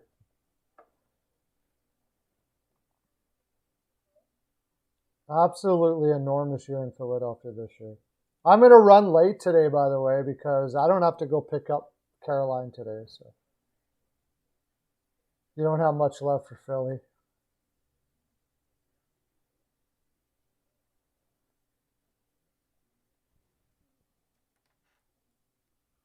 Yeah, Philadelphia Flyers fans don't have much love for Philly right now.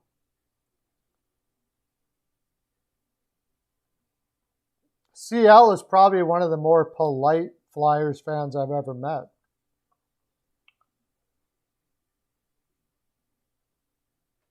Flyers fans are usually not all that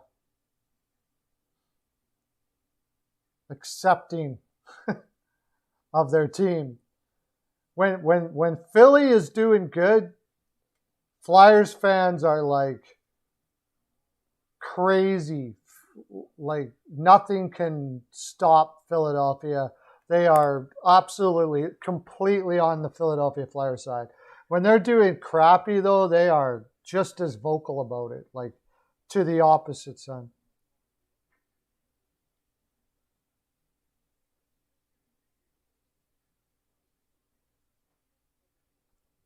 Yeah.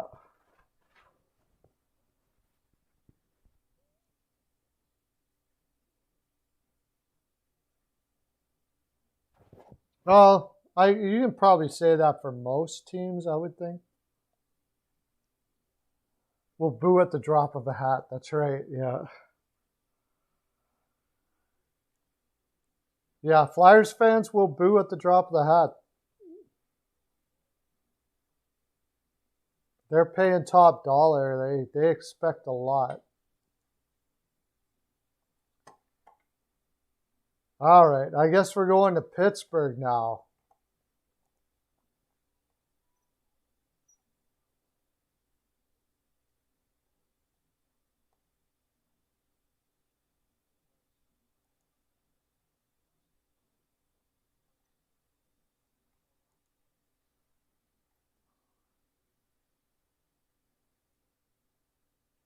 Bounce back years for the Pittsburgh Penguins. Jason Zucker,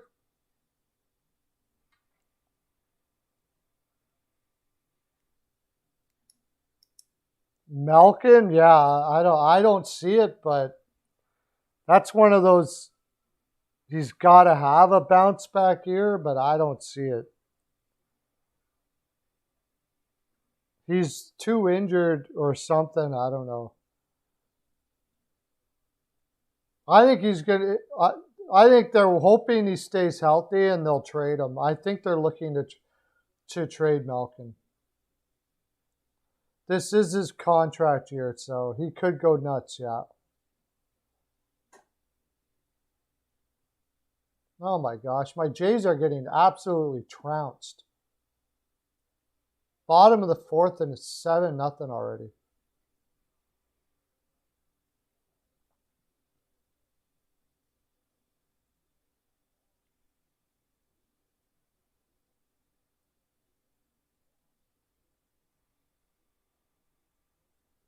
I'm going to put Zucker, although I've never been a Zucker fan. Kapanen, 30 points in 40 games. I think that's pretty good for him. Yeah, that's actually, he was on pace to have a career year, last year, so can't really put Kapanen there.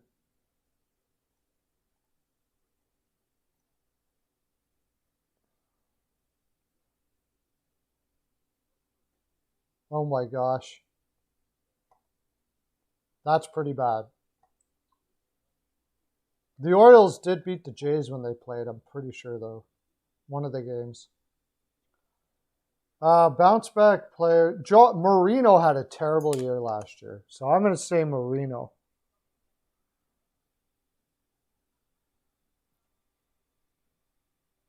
Marino has, I still say Marino's got more offense in him than he showed. He had half the offense and he wasn't as good defensively. He had a really bad year last year.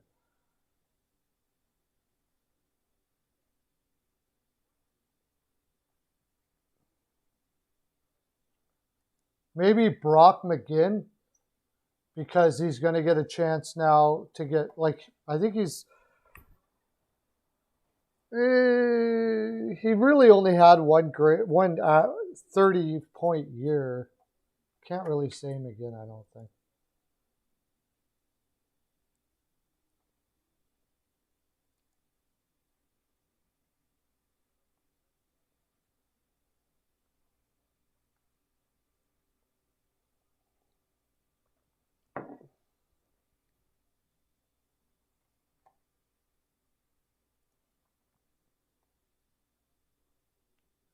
Yeah, I think Bluger, well, he's going to get a chance now with Malkin being out and Crosby being out to start the season.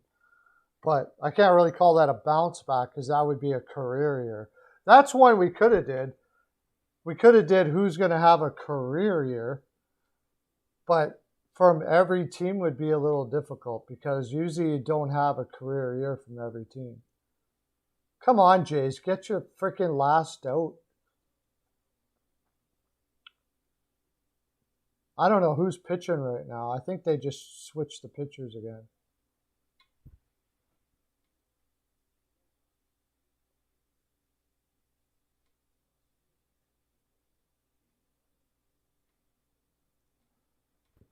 Okay, Pittsburgh, Elemental P.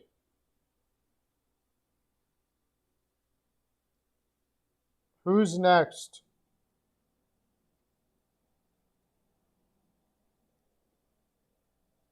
Are we on to San Jose now? We on the S's?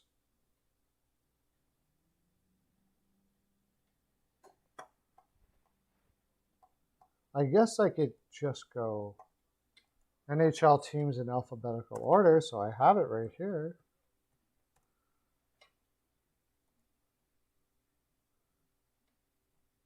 There, I have it now. Sharks, okay. Oh my gosh. Bounce back year, again, one of the whole teams there.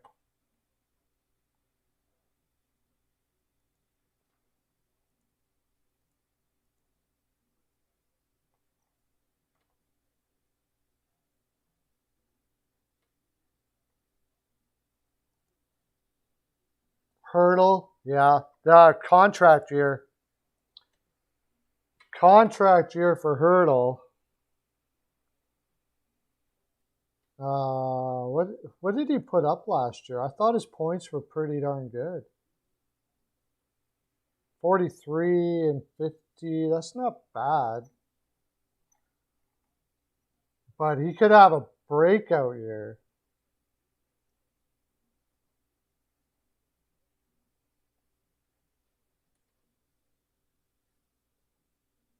Yeah, 43 and 50 games.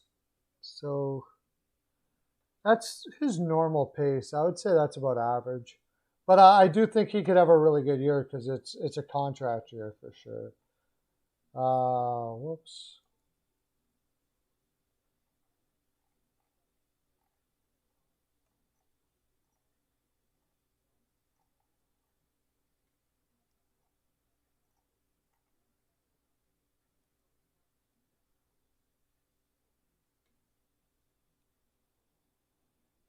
Yeah, well, yeah, exactly. He'll have a bounce back year. If he does anything, yeah, I don't know. Apparently, he's not going to get nailed for that. I don't think. Maybe Meyer. I would put Meyer there. Meyer had a very disappointing season. I think that was one of his worst years of his.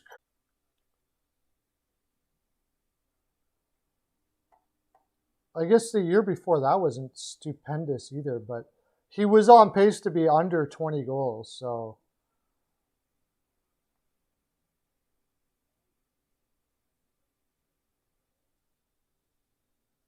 yeah, that's a breakout guy. Yeah, he did look good when he came over from Toronto. I thought there'd be way more than this, but San Jose's been bad for so long that all the players really, there's no bounce back because they've never had anything to bounce back from.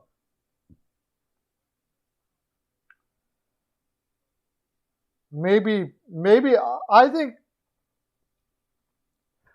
I think Carlson could have a better year.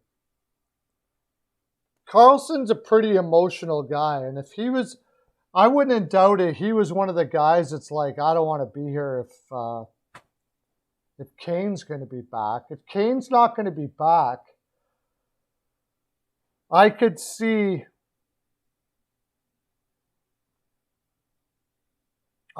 him having a better year. I could see a lot of players having a better year this year if Kane's not going to be there, just simply because of the energy change.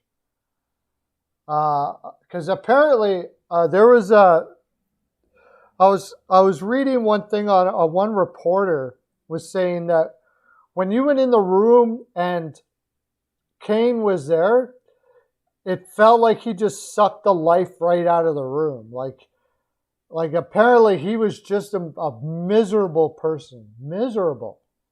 Very negative, miserable. And that's for a guy who scores a lot and then like he didn't show up for practices on time hardly ever.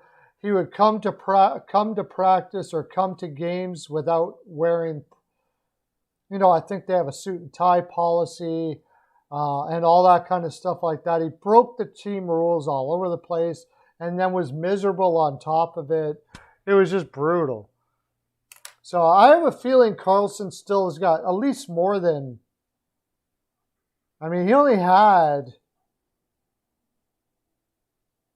Carlson only had 22 points in 52 games.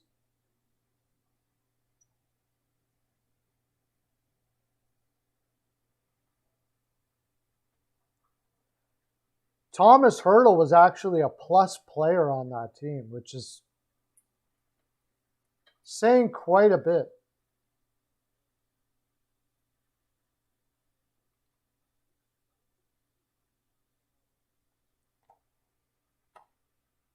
So I think that's Seattle next, then.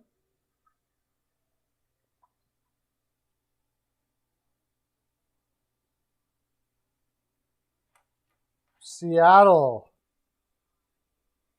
The Kraken.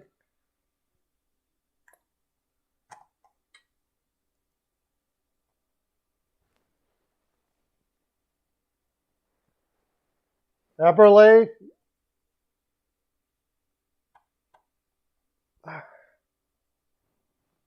Eberle have a bounce back year. How did he do on the island last year?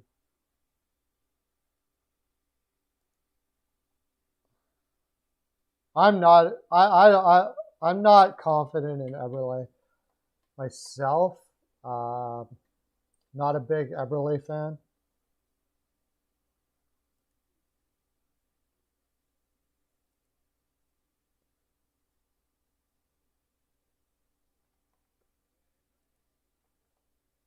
Oh, I gotta get Seattle up here. Yarncrook and Cheyenne. I could be. I don't know. Cheyenne to me, it seems like he's. I don't think he's going to get better with age, but you never know. I suppose he's a good. He's a good face-off dot guy, Cheyenne.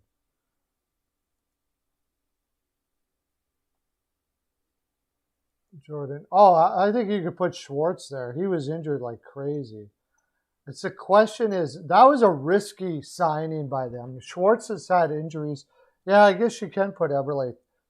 33 points in 55 games is not very good. That would be a bounce back that's been a long time coming. He really hasn't had a very good offensive season since 2017-18, the first year he was an Islander. But I'll put him down here. I'm not confident in that. I'm just not an Eberle guy.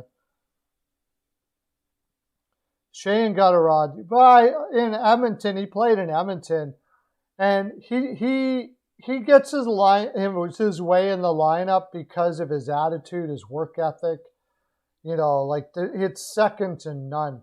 He will outwork anybody on the team all the time, and he's great for like if you've got Riley Sheahan on your roster and you got young players, you can basically say you got to outwork Riley before I'm going to play you. You know what I mean? You got to at least or work up to Riley's level, and then I'll give you ice time. But like Riley Sheahan is the guy that is like the poster boy for work ethic for a team. So, and that's great for them to have that in Seattle because they're going to need those poster boy guys. But I think Schwartz has got to be there.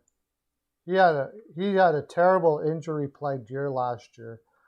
I mean, but I think it's been like that for a while for him. A couple of years, hasn't it? Yeah, he had 57 points a year before. I guess it was his only. Why did I think he was injured more than he was?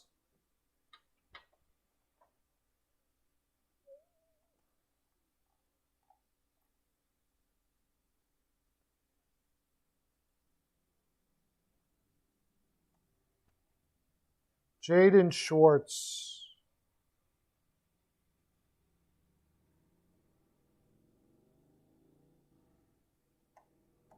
Other guys that could be on there. What do they have for? Vince Dunn needs a bounce back year like crazy.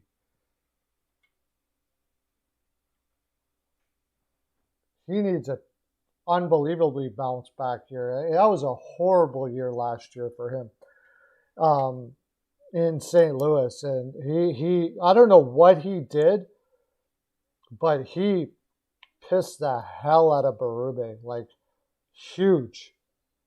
I don't know what happened there, but Berube couldn't stand him anymore.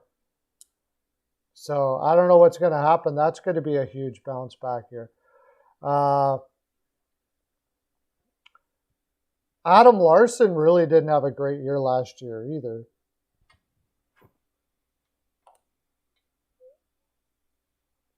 And then, of course, Giordano.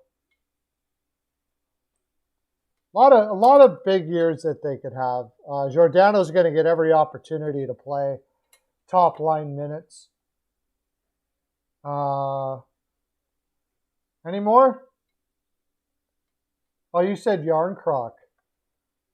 But didn't Yarncroc? I don't think he had that bad of a year last year for him. Wasn't he on like? I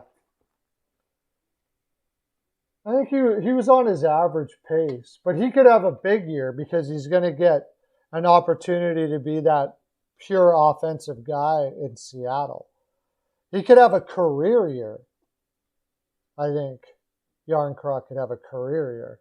I think he got screwed in Nashville. He signed like a killer contract, $2 million a year for 7 years. And, you know, he could have made way more money. And then when it came time for his contract to be up, they just kind of let him go. And I think he got a raw deal.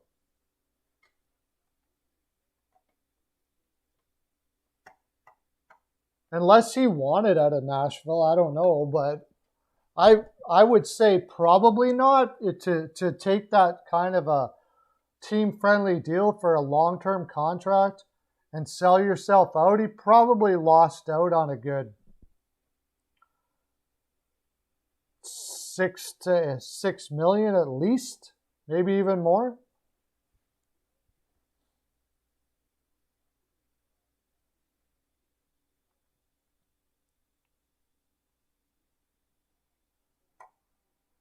I think Sheahan was one of the few things that kept the glue together in Buffalo. Like, his attitude in Buffalo probably would have been pretty refreshing.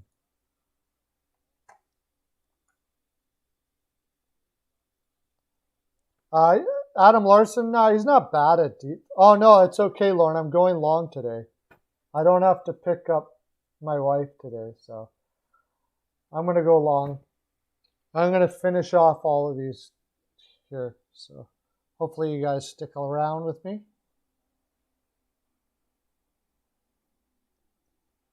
So next, yeah. St. Louis Blues.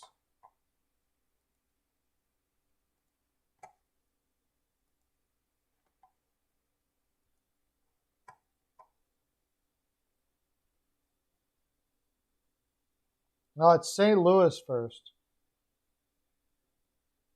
Oh, probably, yeah. St. Louis, yeah. St. Louis Blues. There's going to be a lot. They had a pretty kind of a bad year last year, so there could be quite a few here. Brandon Saad kind of put up his normal production, but he was on a 30-goal pace. Tarasenko may do it, but probably not on a Blues jersey.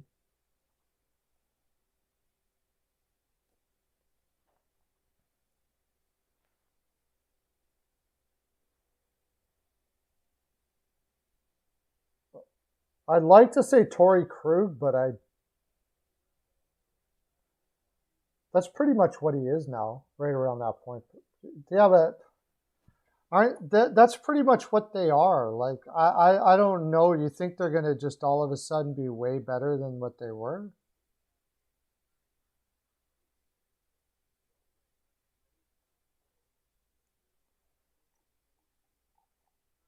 Like, what was Falk's best year? Falk's best year was 37 points in 64 games, or 49 points in 52 games for Carolina. Falk actually played probably one of his best defensive games last year, so I can't really say that. Binnington? He didn't have a great year last year? Yeah, .9100.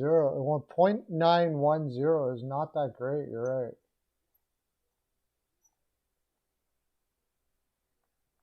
But the year before, he only had a .912.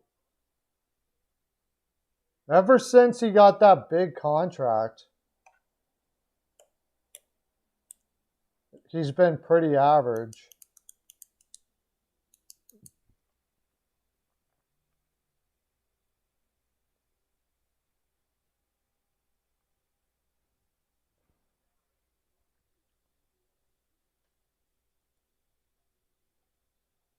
Pareko, after an injury, that's going to have to be a bounce back for sure.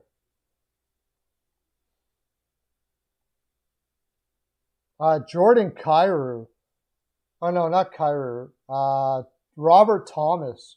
My gosh, he was horrible. Horrible last year.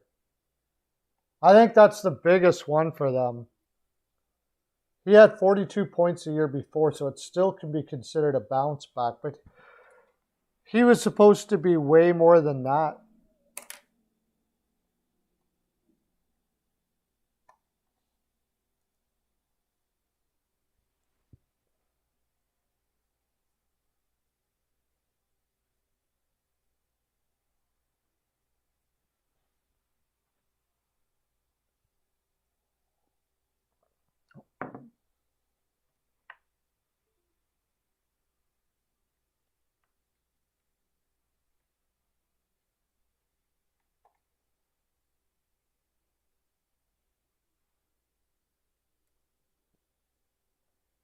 Robert,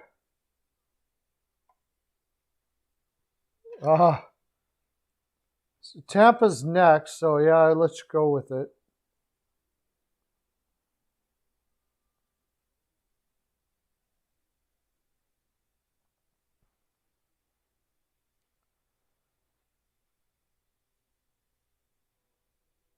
Let's look at Tampa, I guess.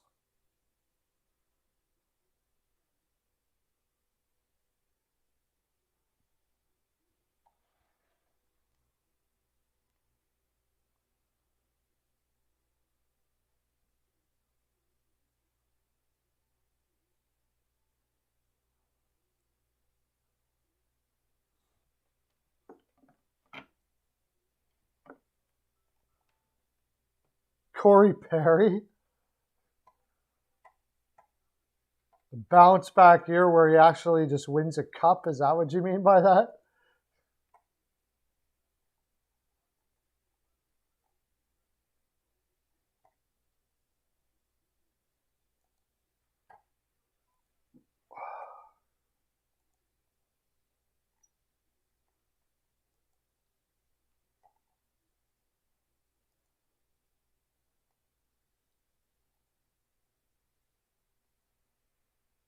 He had 21 points in 49 games last year. That's not too bad for a 36-year-old.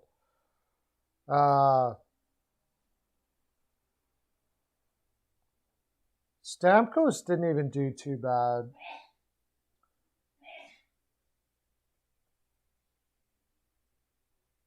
I would say Hedman. Hedman, even to his own self, said that he did not have a great year last year. He did join the St. Louis. It's going to the St. Louis Blues.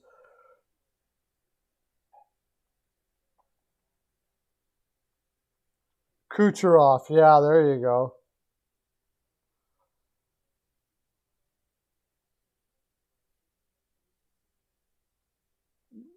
Yeah.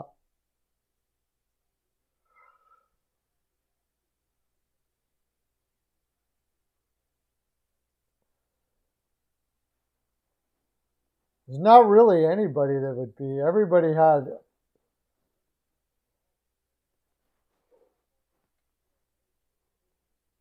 I always say Hedman. Hedman did not have a good year. Besides, oh, here we go. Brian Elliott. Brian Elliott. I'm surprised, CL, you didn't come out with Brian Elliott. He could have a bounce back year for sure. I mean, I think he should do better. He's got a way better team in front of him. He has no excuses except that he's getting older. But I think he'll be fine. I think he'll be better than. Oh, you got it? Okay. I think he'll be better than McElhinney was. But, I mean, that's not really saying all that much.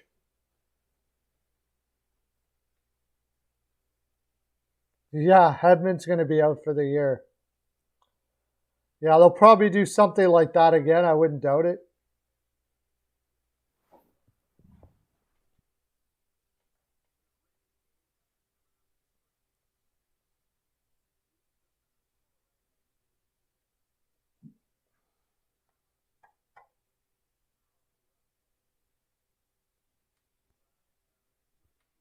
That's the only two I can see there is Hedman and Elliott.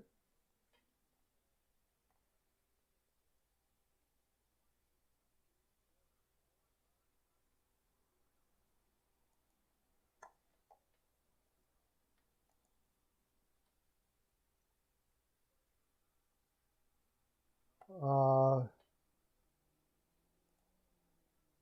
Toronto. Let's just get into Toronto. Is Weichel still here? Weichel's going to say nobody's going to have a bounce back year. The Leafs are going to suck. The Leafs are terrible, which I don't doubt. Like, that's what most Toronto fans are like that. They're just resigned to the fact that Toronto's going to suck. Doesn't matter what Toronto does, which direction they go, who they hire as a general manager, whatever happens, they're going to find a way to suck. Peter Mrazek, yeah, no. I would say that would be the opposite of what's going to happen with Peter Mrazek. A bounce down year, a fall down year. Just wait till Peter Mrazek has that defense in front of him. Oh my gosh.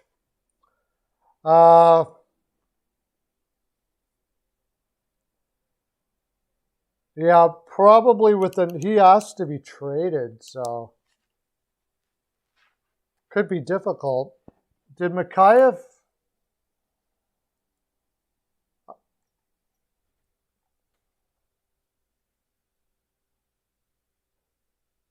Yeah, bounce back to being a 40-point player, I suppose.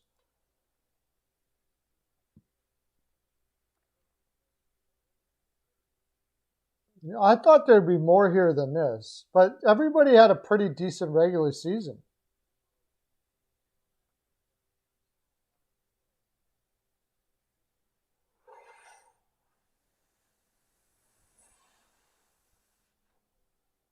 TJ Brody's a defensive defenseman. Muzzin had a fine year. Justin Holl is good as he can be. Wow, doesn't look like anybody. Yeah, Mikheyev might be the only one.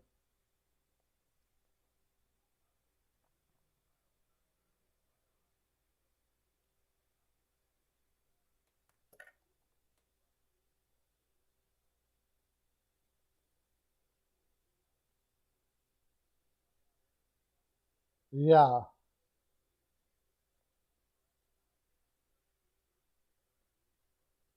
I mean, if you wanted, you could say, for the playoff purposes, you could say Matthews and Marner, but their regular season was fine.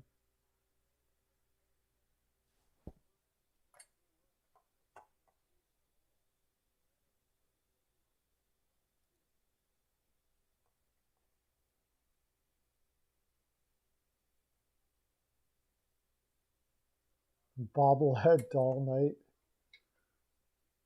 I'm surprised there isn't more than that. Campbell had a career year. Mrazek, you can't say.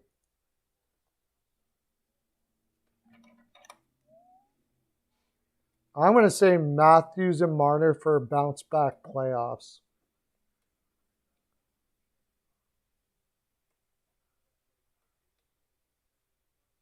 They're finally going to have a good playoffs. Assuming they make the playoffs, that is.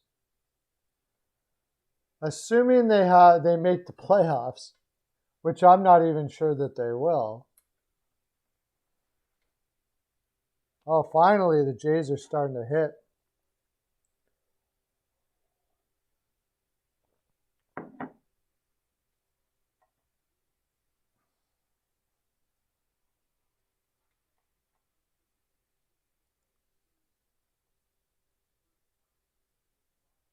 Well, they don't have a team to play in the playoffs. That's the thing. Playoffs, you need depth. You need all 4 lines being able to play. And like Tampa Bay figured out, you need some guys that are going to wear the opposition down. And Toronto just doesn't have guys that can wear the opposition down and play a lot of minutes.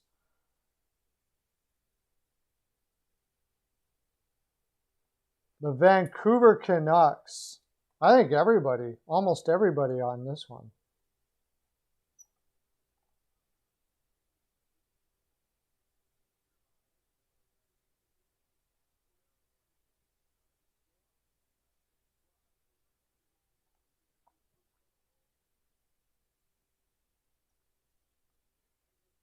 Vancouver, holy crap. Oh, yeah, they still got to sign. Well, if they can get their players signed, you would have Pedersen, yeah. Like, that's almost guaranteed. It's almost a for sure. He had a...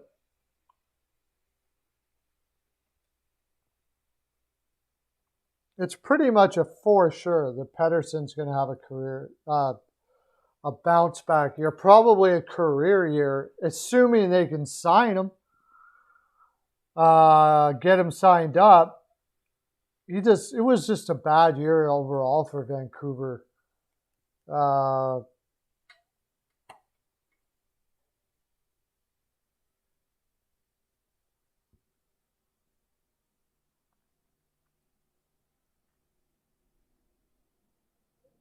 Brock Pellet-Besser was on. Quinn Hughes defensively, I don't know if you call it a bounce back, but he's got to be better. Oh, Larson. Larson's got to have the bounce back of his life. Ekman Larson's got to have an enormous bounce back.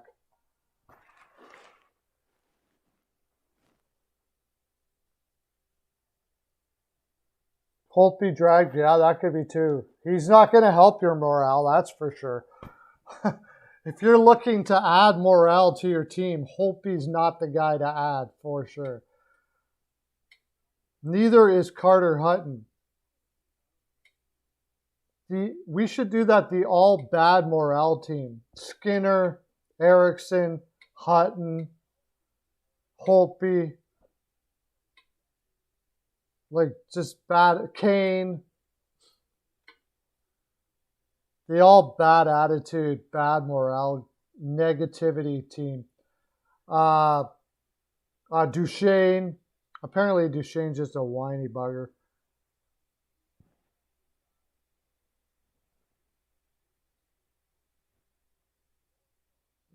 Is he Kyle Okposo a negative dude, really? I wasn't aware of that with him. D'Angelo, yeah. Pedersen and Larson would be they have got to be way better. You could even say Demko to a lesser extent because he was injured and stuff. Halak, but I don't think Halak's going to be better.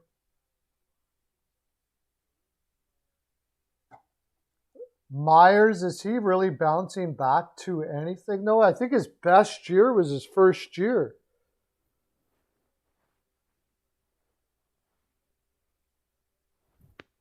He's never been great, really.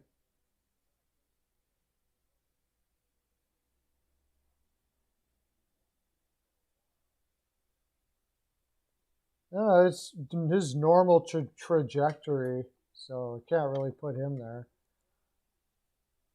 Binnington, yeah. Murray. Binnington and Murray would be the goaltenders. Yeah, DeBrusque, but I'm not sure what that's all about because Boston, yeah. Apparently Hamilton too a bit.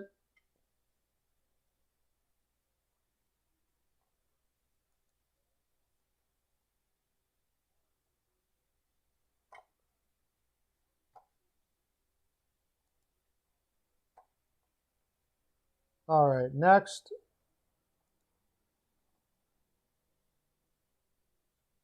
Vegas Golden Knights.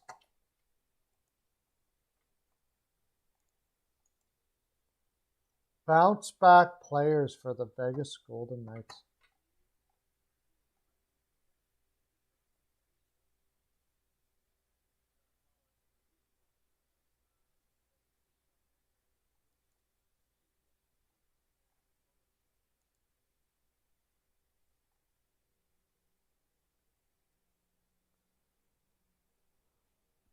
You say Nolan Patrick, but Nolan Patrick really has never had a good year. Stone? He had 61 points in 55 games last year. I think he did pretty well. And he was a Selke Trophy finalist, so I don't know if I can put him in that category.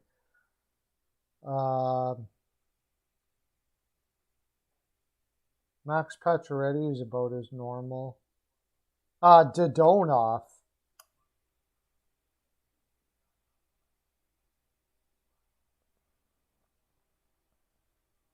I don't think it's very likely, but he could be a bounce back guy. They've always seemed to be able to find these diamonds in the rough, and maybe Dodonov comes out and does that, but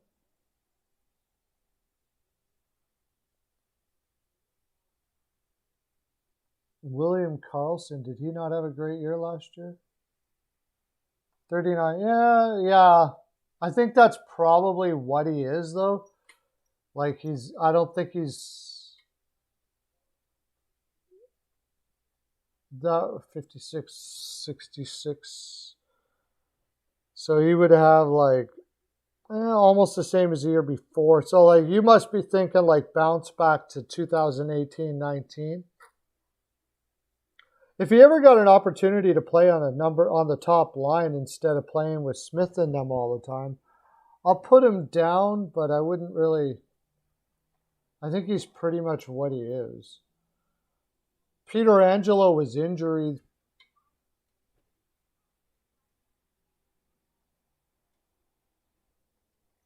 related.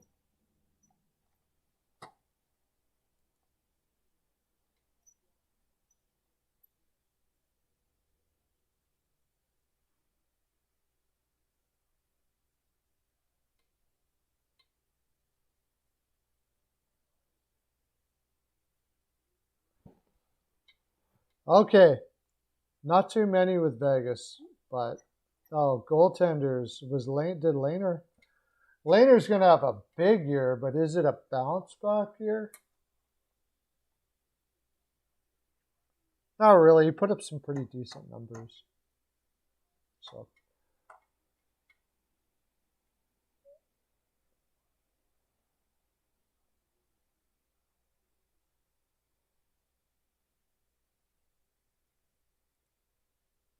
Washington Capitals.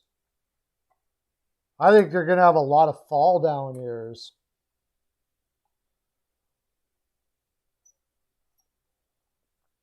If you were to have a fall down category instead of a bounce back,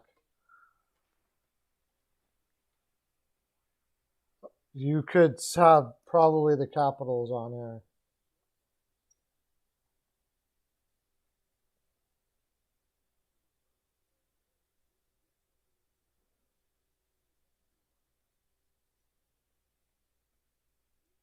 Where the heck are the Capitals?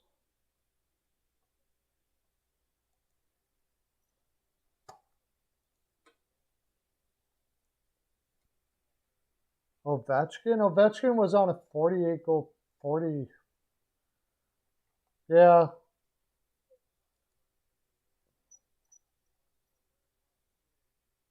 I suppose for him, maybe, yeah.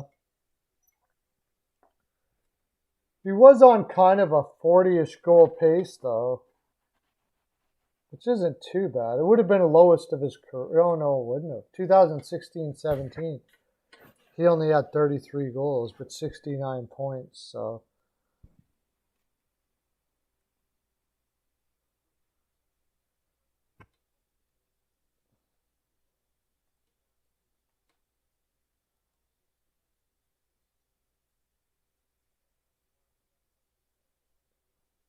Evgeny Kuznetsov.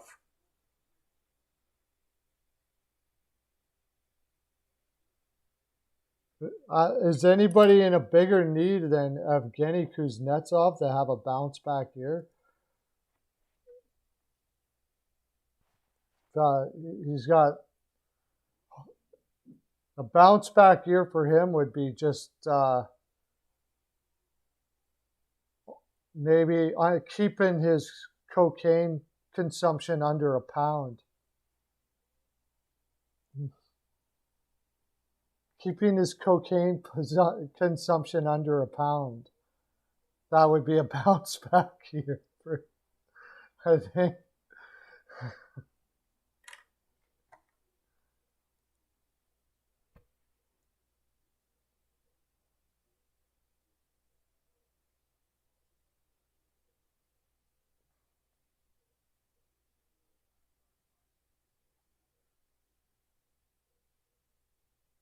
Besides that, I wouldn't say anybody else. Samsonov has never really had a year, I don't think, anyways.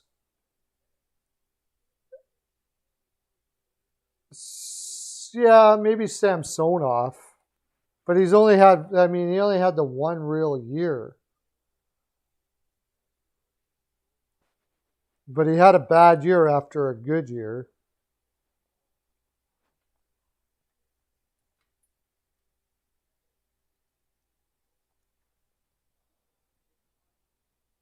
He's all hopped up on Mountain Dew. I love that movie.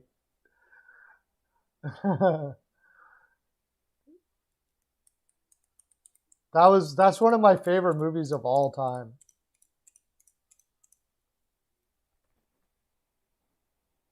Yeah. For sure, one of my favorite movies of all time. One of the most quotable movies of all time, that's for sure.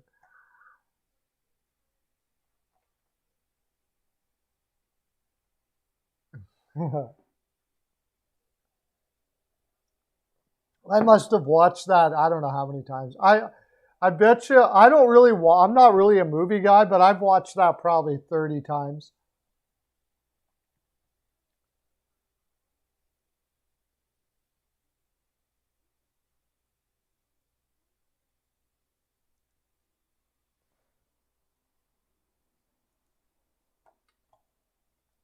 And finally, the Winnipeg Jets on the last one. The Winnipeg Jets.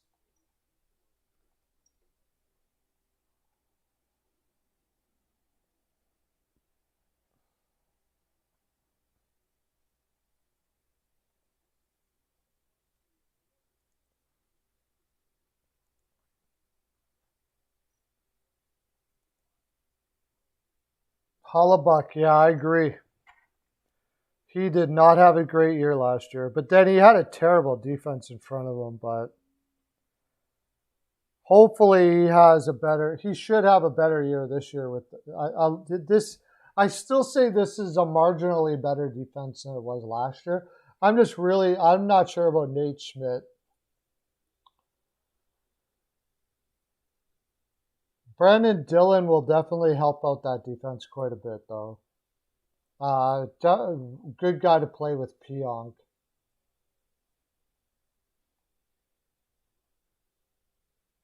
Dubois. I don't know if he will, but he's better after all the crap he went through with Columbus to come back and have a piss poor year again. Like, that would be absolutely brutal for him, brutal for them, brutal for his career. To say you want out of Columbus and then go still play poorly in the organization that picked you up would be brutal. And Schmidt, I guess, Nate Schmidt, I'm not sure he will, but Paul Maurice.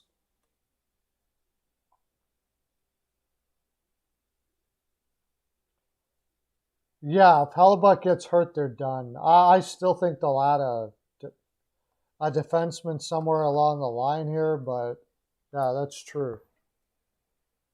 No, Little is. I think Little hasn't made the announcement yet, but it seems to me that his career's over.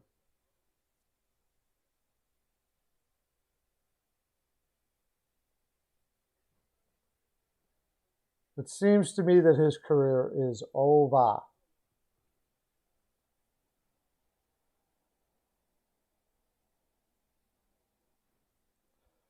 Well, we got her all done. I'll do this video tomorrow. It seems like we're losing a few people now, so. Yeah, it's just, he's too beat up. He's too injured. He's got multiple injuries, and it just doesn't seem like he's able to get past it, so. But I'm going to get going. I got to make some supper, and yeah. So I'll be in tomorrow, and we should have Peyton on the radio in the house tomorrow. So that'll be really cool. Well, he said so anyways. I hope he follows up on it. We'll have Peyton on the radio in the house. Take care, everybody. Thanks for coming on. That's my full 42. Talk to you tomorrow. Okay, bye.